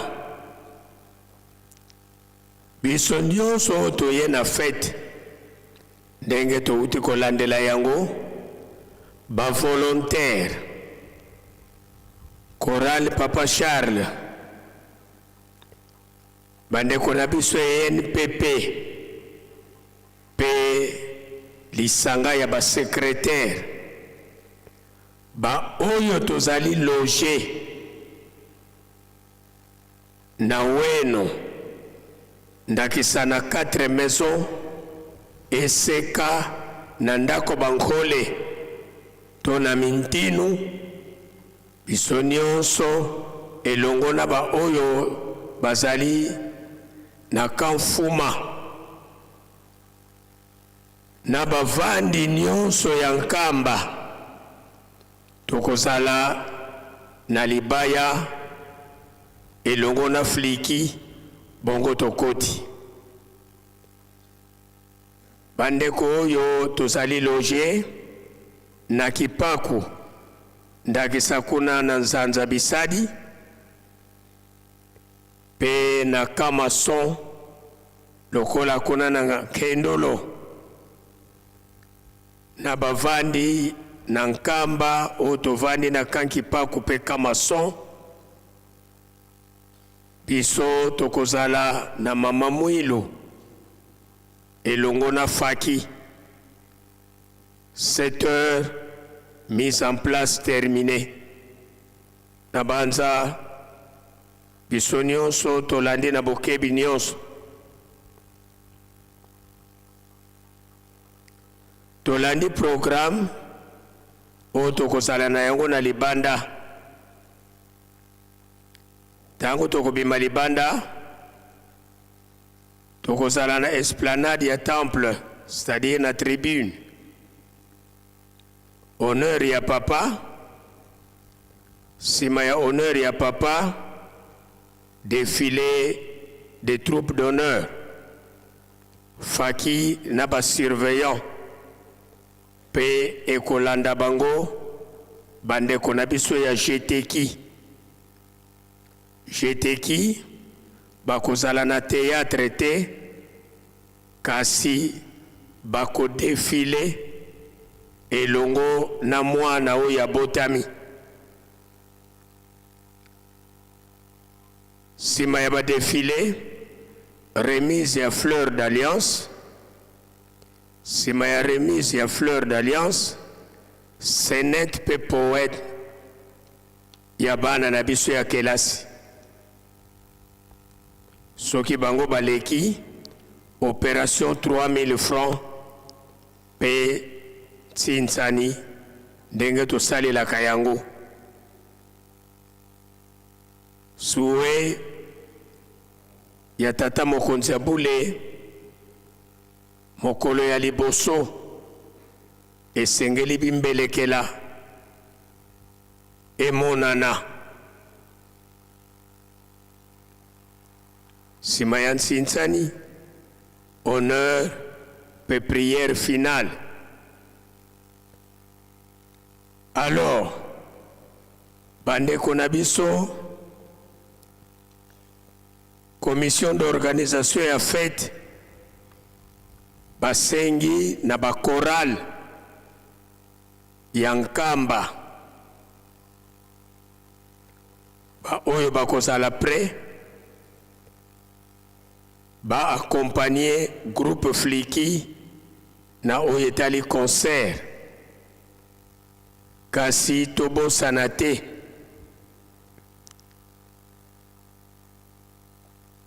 mibeko yankamba esengi na biso ete ba activité na biso nyonso il faut ici là avant 22 heures.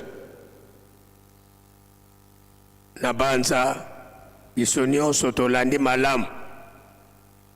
Activité na biso nyonso esengeli esila avant 22 heures. Nabanza tolandi na bokebi nyonso maye oyo tokosalela na mokolo mwa lelo pe lobi na tongo. Sikasi koyo tozongisi maloba na faki.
papa bazaki koloba na biso ete tozali bana mapamboli tosimba mosala.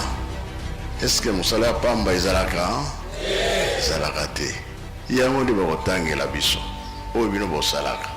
Bino soki bolobi likambo mokili mobimba bayokia bino nde bakotya kimia maloba nyonso bapapa bazaki koloba meme eloba na 21 eza epa na bino biso soki tokolukango tokolukelanga na maboko ya banani mais non nga naza prêt oyo ezali ke bapapa balobaki te oyo elobi nkamba oyo komona na nkamba mokili mobimba fo balanda yango bayoka yango alobaka be balobaka te tokokokisa biloko wana tokokokisa te ebandi deja monde fo balanda bayoka nkamba alobi nini po ebima banani bakobimisa bandisa.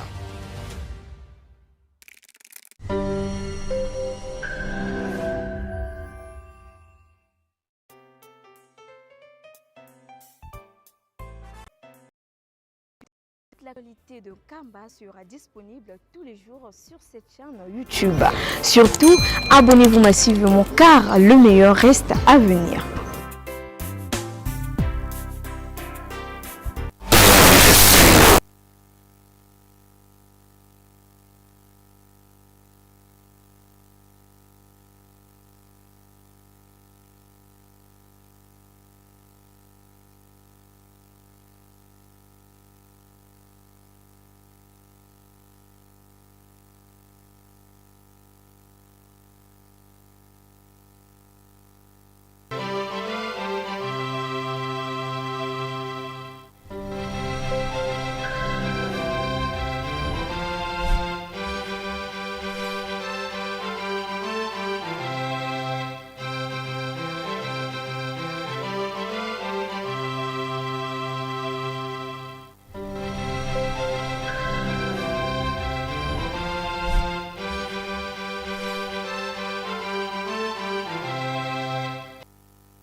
kombo ya Nzambe Tata ya Mwana pe Tata Molimo Santo.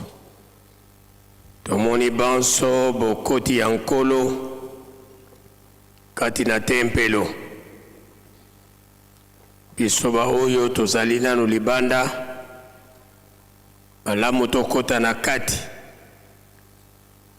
Bisika ezali ebele oyo esengeli toya kovanda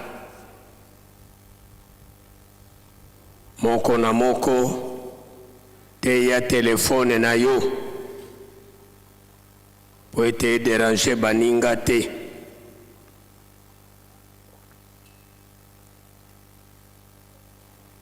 Na ngonga oyo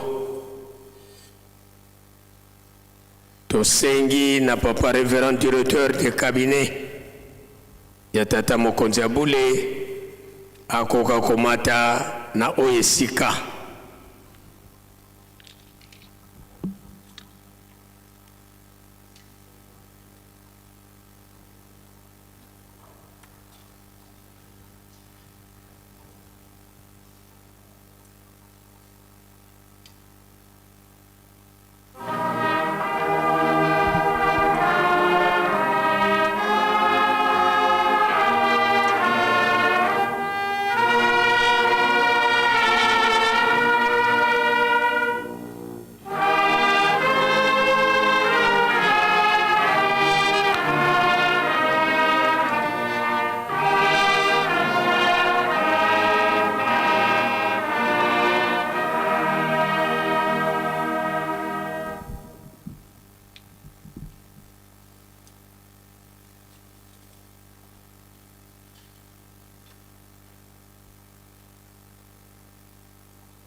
Au nom du Père, du Fils et du Saint-Esprit. Mot de circonstance prononcé par le directeur de cabinet du chef spirituel et représentant légal à l'occasion de festivités marquant le 112e anniversaire de la naissance de sa grandeur Papa Kisolokele Lukelo Charles Daniel, fils aîné de Papa Simon Kimbangu, fondateur du kimbanguisme.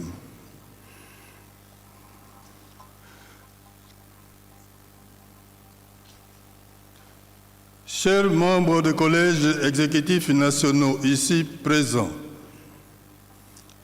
chers membres du groupe des volontaires kimbanguistes et sympathisants, chers membres de la chorale Papa Kisolokele, chers membres de l'association des secrétaires kimbanguistes, distingués invités à vos titres et qualités respectifs, chers papas et mamans kimbanguistes, au nom de sa divinité Papa Simon Kimbangu Kiangani, chef spirituel et représentant légal de l'Église de Jésus-Christ sur la terre par son envoyé spécial Papa Simon Kimbangu, qu'il nous soit permis de prendre la parole du haut de cette tribune en ce jour glorieux du 12 février 2026 pour nous acquitter d'un agréable devoir, celui de vous saluer et de vous souhaiter la bienvenue en Kamba Nouvelle-Jérusalem, ville sainte, siège international de l'Église kimbanguiste et berceau du kimbanguisme, à l'occasion des festivités marquant le 112e anniversaire de la naissance de sa grandeur Papa Kisolokele Lukelo Charles Daniel.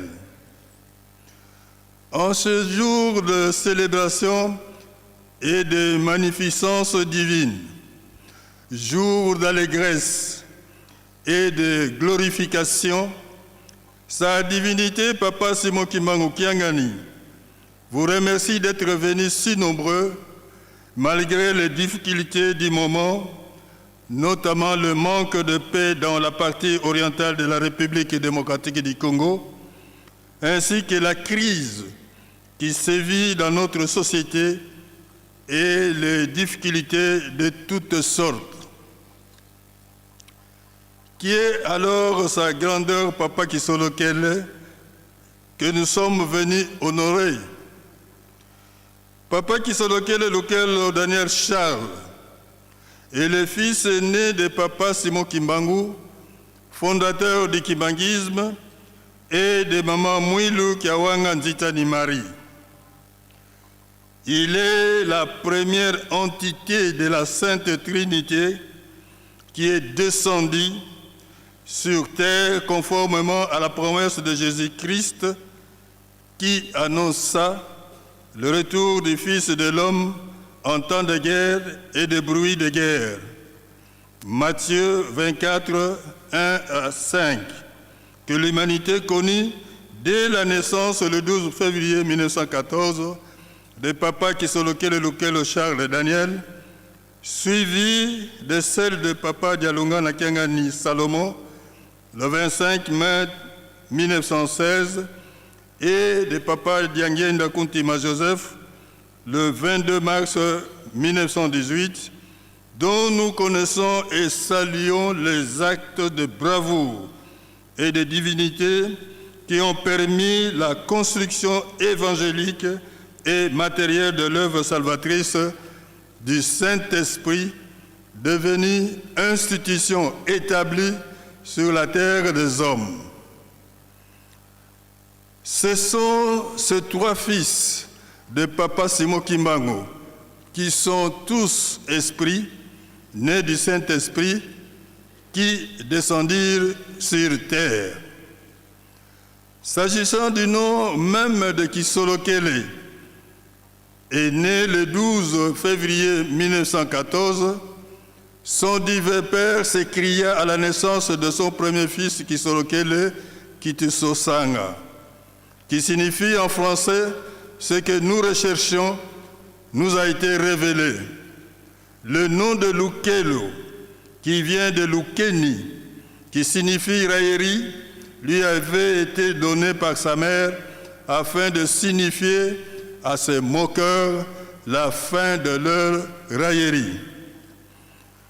Pour nous remémorer le présage historique, rappelons qu'en 1910, à Paris, la comète d'Arley, dite l'étoile du berger, dans le ciel du territoire congolais, plus précisément au-dessus de la colline sainte d'Enkamba, et y demeura pendant 3 jours durant, lesquels notre Seigneur Jésus-Christ vint annoncer à Papa Simon Kimbangu que le Conseil divin avait décidé que la Sainte Trinité allait descendre sur la terre et naître dans sa maison durant la période circonscrite entre 1914 et 1918, et qu'à l'arrivée de la Sainte Trinité, une guerre éclatera à l'échelle planétaire. Récit révélé en d'autres termes par Papa Diangena Kuntima Joseph lors des assises de 5 mois en 1989 en Kamba, Nouvelle-Jérusalem. Le symbolisme de la couronne de 12 étoiles et la révélation biblique du temps de la fin d'un esprit, mieux identifié en sa qualité de Dieu le Père, porteur du royaume de Dieu sur terre, ici personnifié par Papa Kisolokele Lukelo Charles Daniel, dont la naissance est un repère qui fixe en 1914 la manifestation matérielle du transfert de ce royaume en République démocratique du Congo, selon qu'il est écrit dans le livre de Matthieu chapitre 21-43, nous citons « C'est pourquoi, je vous le dis, le royaume de Dieu vous sera enlevé et sera donné à une nation qui en rendra le fruit. » Fin de citation.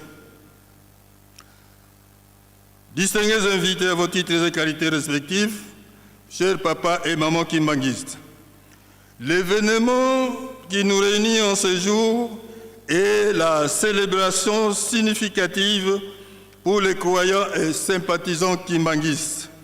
Aux côtés du chef spirituel et représentant légal, sa divinité Papa Simon Kimbangu Kiangani, du 112e anniversaire de la naissance d'un témoin et d'un fils engagé aux côtés de son père dans la lutte pour une cause noble, le kimbanguisme, dont son père est le précurseur et fondateur. Il était témoin oculaire et privilégié de l'édification de cette œuvre ainsi que des actes tangibles de puissance de son père tel qu'il l'a attesté au Conseil des guerres de Thésville. C'est d'ailleurs pour cela qu'il fut arrêté à l'âge de 7 ans pour avoir témoigné courageusement sur les actes de puissance de son père devant le Conseil des guerres de Thésville et qu'il fut condamné comme son père puis envoyé en relégation à Boma de 1921 jusqu'en 1958. Il est ainsi resté prisonnier pendant 37 ans, loin de sa famille et de son village natal. Tout en étant prisonnier déguisé, Papa Kisolokele Lukelo Charles et Daniel fut ses études à la colonie scolaire de Boma, à l'issue desquelles il fut engagé en 1931 dans l'administration coloniale belge comme commis du bureau et a affecté à Thiela en 1944 comme agent territorial. En 1958, à l'issue d'un test organisé par la métropole à Bruxelles et après son audience avec le roi des Belges, Baudouin Ier, il acquit sa libération et fut directement nommé administrateur des territoires adjoint, ensuite administrateur des territoires. En 1960, il participa à la conférence dite Table Ronde de Bruxelles et par la suite assuma de hautes fonctions politico-administratives dans 3 gouvernements différents, ministre d'État et ministre du Travail et de la Prévoyance sociale dans le premier gouvernement de la République du Congo. C'est à ce titre du ministre d'État qu'il représenta le président de la République à l'Assemblée générale de l'ONU en 1961. Il participa à l'Organisation internationale du travail, OIT, d'où il initiera le projet de l'Institut national de préparation professionnelle, INPP en sigle, projet que le gouvernement réalisera en 1967. Chers membres du collège exécutif nationaux ici présents, chers membres du groupe des volontaires, les kimbanguistes et sympathisants, chers membres de la chorale de Papa Kisolokele et chers membres de l'association des secrétaires kimbanguistes, distingués invités à vos titres et qualités respectifs, chers papas et mamans kimbanguistes, nous ne saurons clore ce mot de circonstance sans exprimer la profonde gratitude de sa divinité Papa Simon Kimbangu Kiangani à l'endroit de son Excellence Félix Antoine Tshisekedi Tshilombo, président de la République, chef de l'État et garant de la nation, pour toute son attention toujours affirmée à l'égard de l'œuvre salvatrice de Papa Simon Kimbangu dans tous ses aspects multiples et variés, dont la dernière en date est le haut patronage de la pose de la première pierre de la construction du barrage hydroélectrique de Mpioka. Le remerciement de sa divinité Papa Simon Kimbangu Kiangani s'adresse autant à tous les acteurs politiques et des milieux économiques qui s'engagent dans la voie de reconnaissance du kimbanguisme comme socle de notre salut collectif. Que vive l'Afrique, que vive la République démocratique du Congo, que vive son Excellence Félix-Antoine Tshisekedi Tshilombo, président de la République, chef de l'État, garant de la nation, que vive le groupe de volontaires Kimanguistes et sympathisants, que vive l'association de secrétaires Kimanguistes, que vive la chorale Papa Kisolokel de Paris, que vive l'INPP, que vive l'église Kimanguiste, que vive Papa Simon Kimbangu, que vive sa divinité Papa Simon Kimbangu Kiangani. Papa Oye, Papa Oye, Papa Oye, nous vous remercions.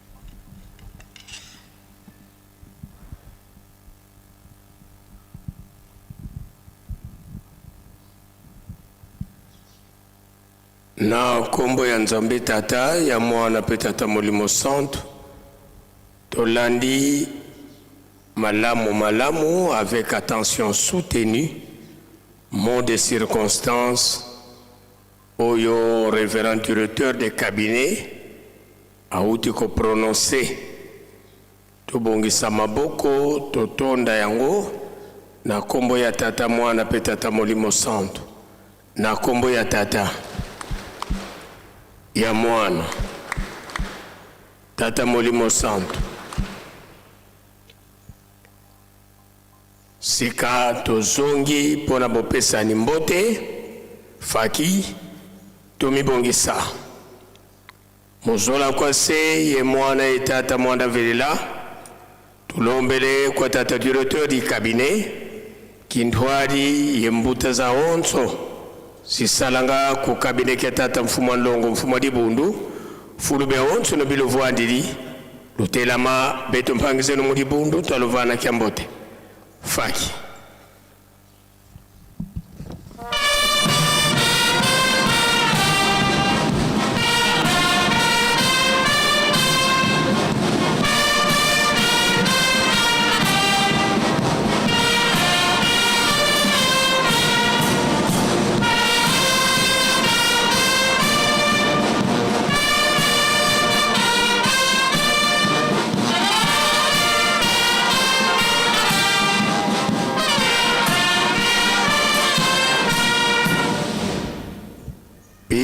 Tukubike no moko tuavana mbuta zetu kiambote munkumbwa se mwana Tata Mwanda Velela munkumbwa se ye mwana ye Tata Mwanda Velela ambuta tulendele kutovwanda muzola kwa se ye mwana Tata Mwanda Velela tulombele kwa bankole bana babankole batekolo babankole fulube onso no bilovwandiri lutelama betu mpangize no mudibundu talovana kiambote faki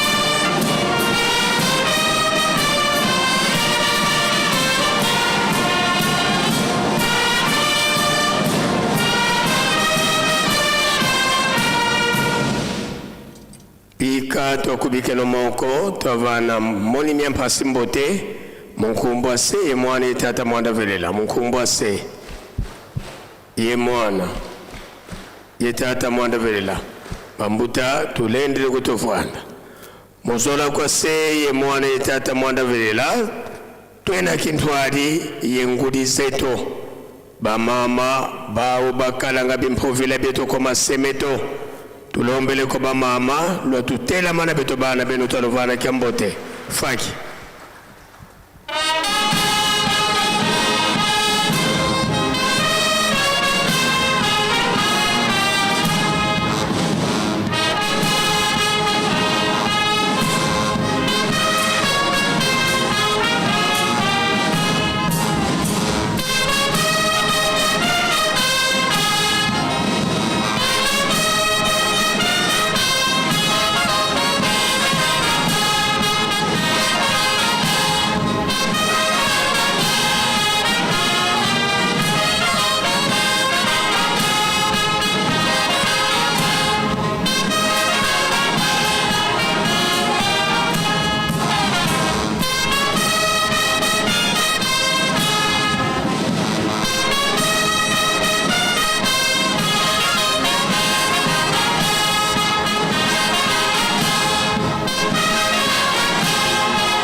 Ika tukubike no moko tavana ngudi zetu kiambote munkumbwa se ye mwana tata mwanda vilela munkumbwa se ye mwana ye tata mwanda vilela bamama lulendele kuno vwanda musola kwa se ye mwana ye tata mwanda vilela tulwe kiva kikada kya nsuka tangu tutelemesa sedieto twena kintu adi ye sedieto tata mfumo mbanza tata nluengisi tata nsongya nzila sinzili dito sisula mu Yerusalemi tuka muna 1921 kasiswa na telumbukia unu tata mfumo mbanza vwendi yeto mukatu kwa Yerusalemi yesimbi disalukiani na kekete bonso boka sisulakyo yandi inkengili a Yerusalemi tungisi yemviengisi a Yerusalemi yandi mpewa tambula mbebe ukuzisunga ngazizi kia tata mfumo longo mfumo dibundu tangu za wonsu bukena wabindama mukumage kisalo tulombele kwa sedeto watutela mana betubana ta uvana kiambote faki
Bika tokubike no moko twavana sedieto kiambote munkumbwa se ye mwana tata mwanda velela munkumbwa se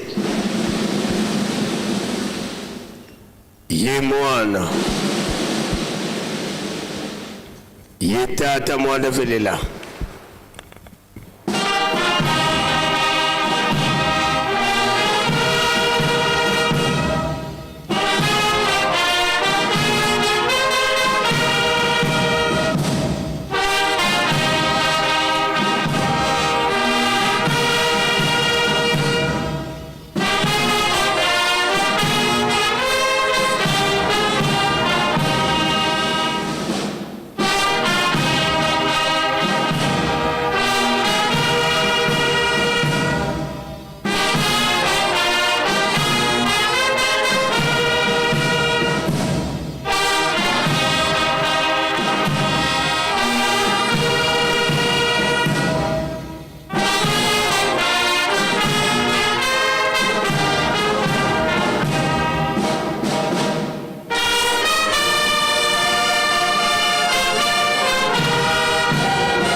tulendele kutovwanda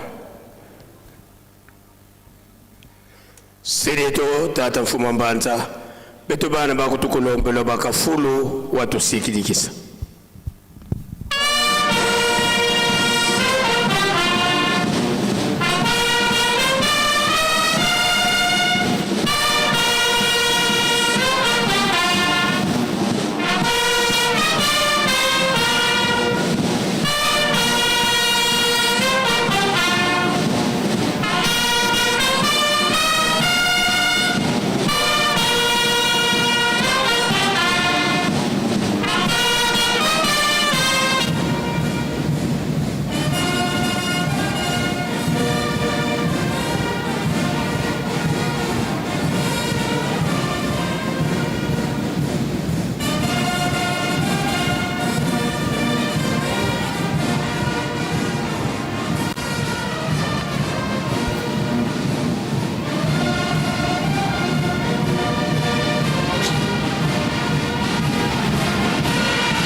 Tusamba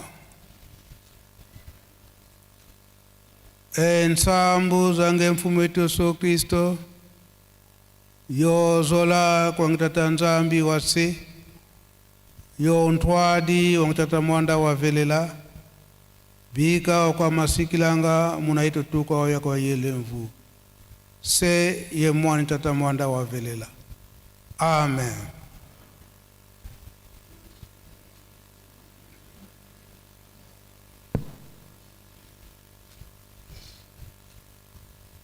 Onkombo ya tata ya mwana pe tata Molimo Santo.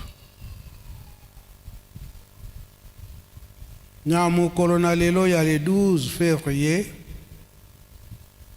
et sika bana tata Simon Kimbangu tozali na mokili mobimba ezali nde mokolona esengo na biso bana tata Simon Kimbangu. Pona nini toyebi ete boyeyi ya tata Simon Kimbangu awa na mokili na le 12 septembre 1887 na mae oyo batata balakisi biso bateyi biso koloba ete boyei ya papa Simon Kimbangu na mokili ezali nde mpona kolongola biso bato yindo na mpasi. Libération ya l'homme noir. Ndenge tokolandaka tango nyonso na maloba bapapa o batikeli biso. Kobotama ya papa Simon Kimbangu na 1887 na le 12 septembre, tango akomi na 1910 ndenge matei oyo touti kozwa awa mama ndenga oti koteya biso. Mioto to étoile emonanaki la likolo oyo etali ete tango oyo nde esengeli mutu mwindu alongo na mpasi. Papa Simon Kimbangu nkolo Yesu ayebisi ete mokili ekoningana, kasi nakopesa yo bilombe misato oyo bakobunda na yo elongo. Yango liloba tata Nzambe kolekaka te, yango ekokani ete lelo mbotama ya papa Kisolokele oyo tozali kokanisa. Bango balobi ete mbotama na bango nyonso misato na mutu moko ezali ya bango misato. Oyo elingi koloba ete mbotama ya papa Kisolokele na 1914 ndenge tolandi na matei na biso mama ndenga oti koteya biso. Pe ndenge tokoyembaka na nzembo ete na tango wana ebandeli ya etumba makasi oyo tobengi Première Guerre mondiale. Kolakisa ete bango bayaki mpona kobunda etumba wana, yango eye komona nete na 1947 eye kopesa ma médaille na papa Mfuma Mbanza, papa Dialunga na Kiangani. Na médaille wana balobi ete avoir participé à la guerre du 40-45. Médaille wana mokolo mosusu papa Simon Kimbangu Kiangani alakisaki biso yango awa 1947. Yango eza komona nete na 1947 wana papa Mfuma Longo, papa Diangenda Kuntima azalaka na mwanda na etumba oyo toyebi ete kobundela kaka mutu mwindu. Mutu mwindu oyo asali koteka malokola nguba kola iloko nyonso batekaka na commerce. Toyokaka mokolo mosusu ndenge alobelaki yango ete mutu mwindu aza koteka lokola makako na ndenge nini basali mwa cage mwa ndako ndenge tosalaka bandako bachaku mpona komema ye. Mutu mwindu aza koteka mandenge wana. Papa Mfuma Longo, papa Diangenda Kuntima kangi nzela wana na 1947. Balongoli ye kuna na mwanda balobi ete akosala sukuna te, yango nde batindaka ye na Kinshasa. Nyonso wana ezali kolakisa biso ke basini wana oyo l'État belge abandaki kosala na bana misato tata Simon Kimbangu kolakisa ete bango balati etumba wana ya papa Simon Kimbangu. Kolakisa ete bazali kotambula na solo bilembo nyonso wana l'État abandaki kopesa ezalaki kolakisa biso oyo tolandi tata Simon Kimbangu ete nzela oyo tozali kolanda ezali nde ya solo. Bamindele to bakolo balakisi likambo yango. Yango lelo yo banda l'an 2001 papa Simon Kimbangu Kiangani ndenge mokumba munene oyo batikeli ye ya continuité ya kotonga Yerusalemi. continuité alors ya kotonga Yerusalem. Solo batata tangu bazalaki bomoi bazo kotonga Yerusalem. Pe esengelaki komata mbala misato na mubu na biso bakumbangisi komata na Yerusalem. Kasi banda batikilaki musala ya munene nde papa Simon Kimbangu Kyangani akaboli biso milulu nyonso oyo ezali ya fête na kati na Lingomba po ete biso nyonso pe tozwa chance ya komataka na Yerusalemi. Makambo mibale mabondeli pe misala. Lelo oyo date oyo epesemeli biso ba volontaire. Groupe ba volontaire soki to papa Simon Kimbangu Kyangani atiango na date ya le 12 février pambate ye moko papa kisolokele amilobaki ete ye volontaire ya Yambo. To uchiko yoka na Matei, to uchiko yoka na discours ndenge papa directeur auti kotangela biso makambo nyonso oyo etali papa kisolokele.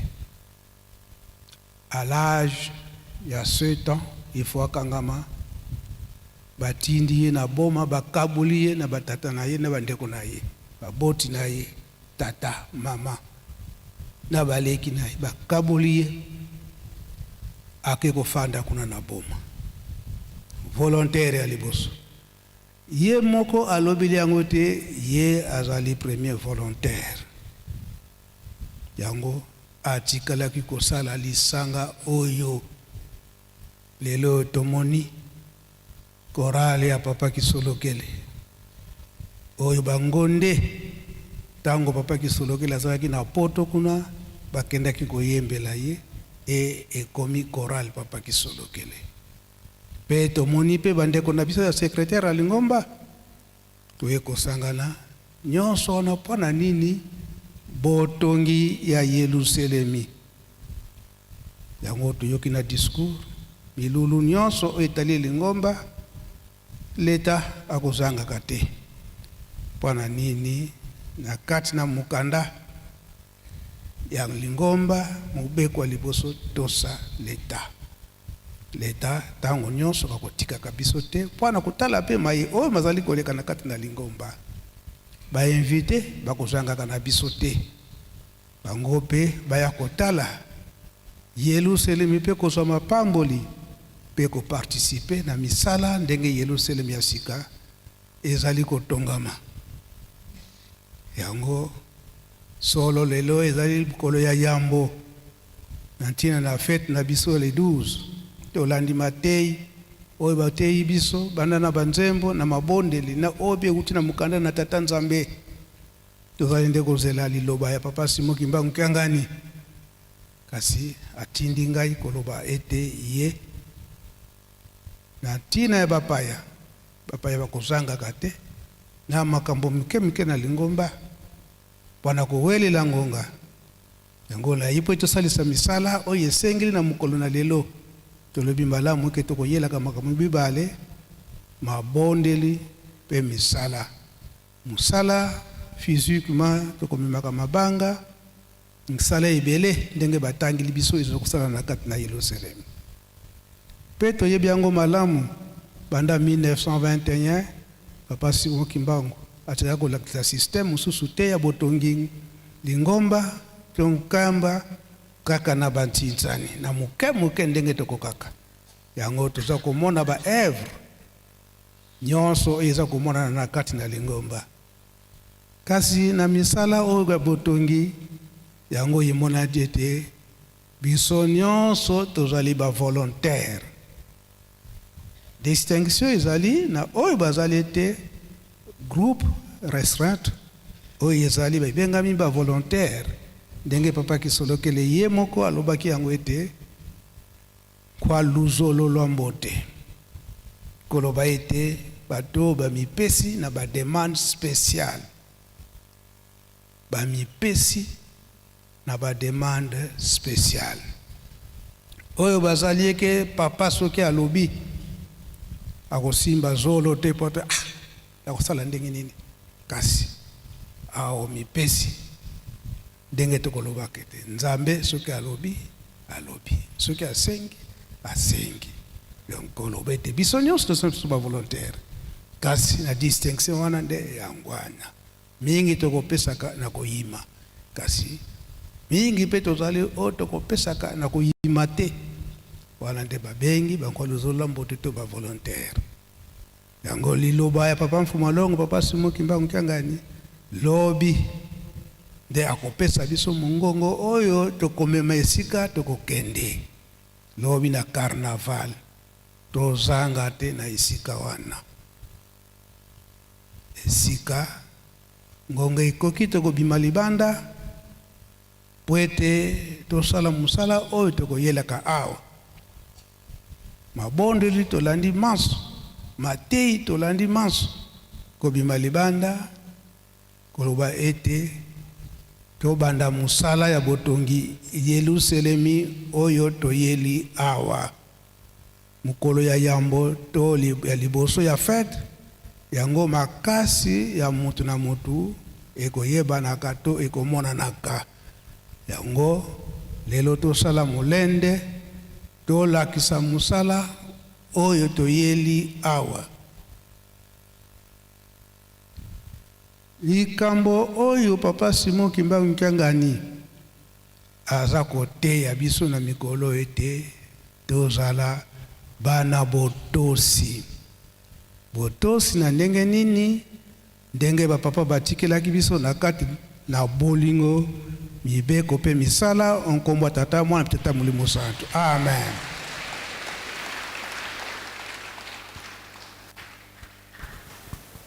bika twakubike no moko twatonda lusiku musu tutambuli kwa sedi yetu wa nzambi yetu muzola kwa se mwana etata mwanda velela munkumbwa se ye mwana ye tata mwanda velela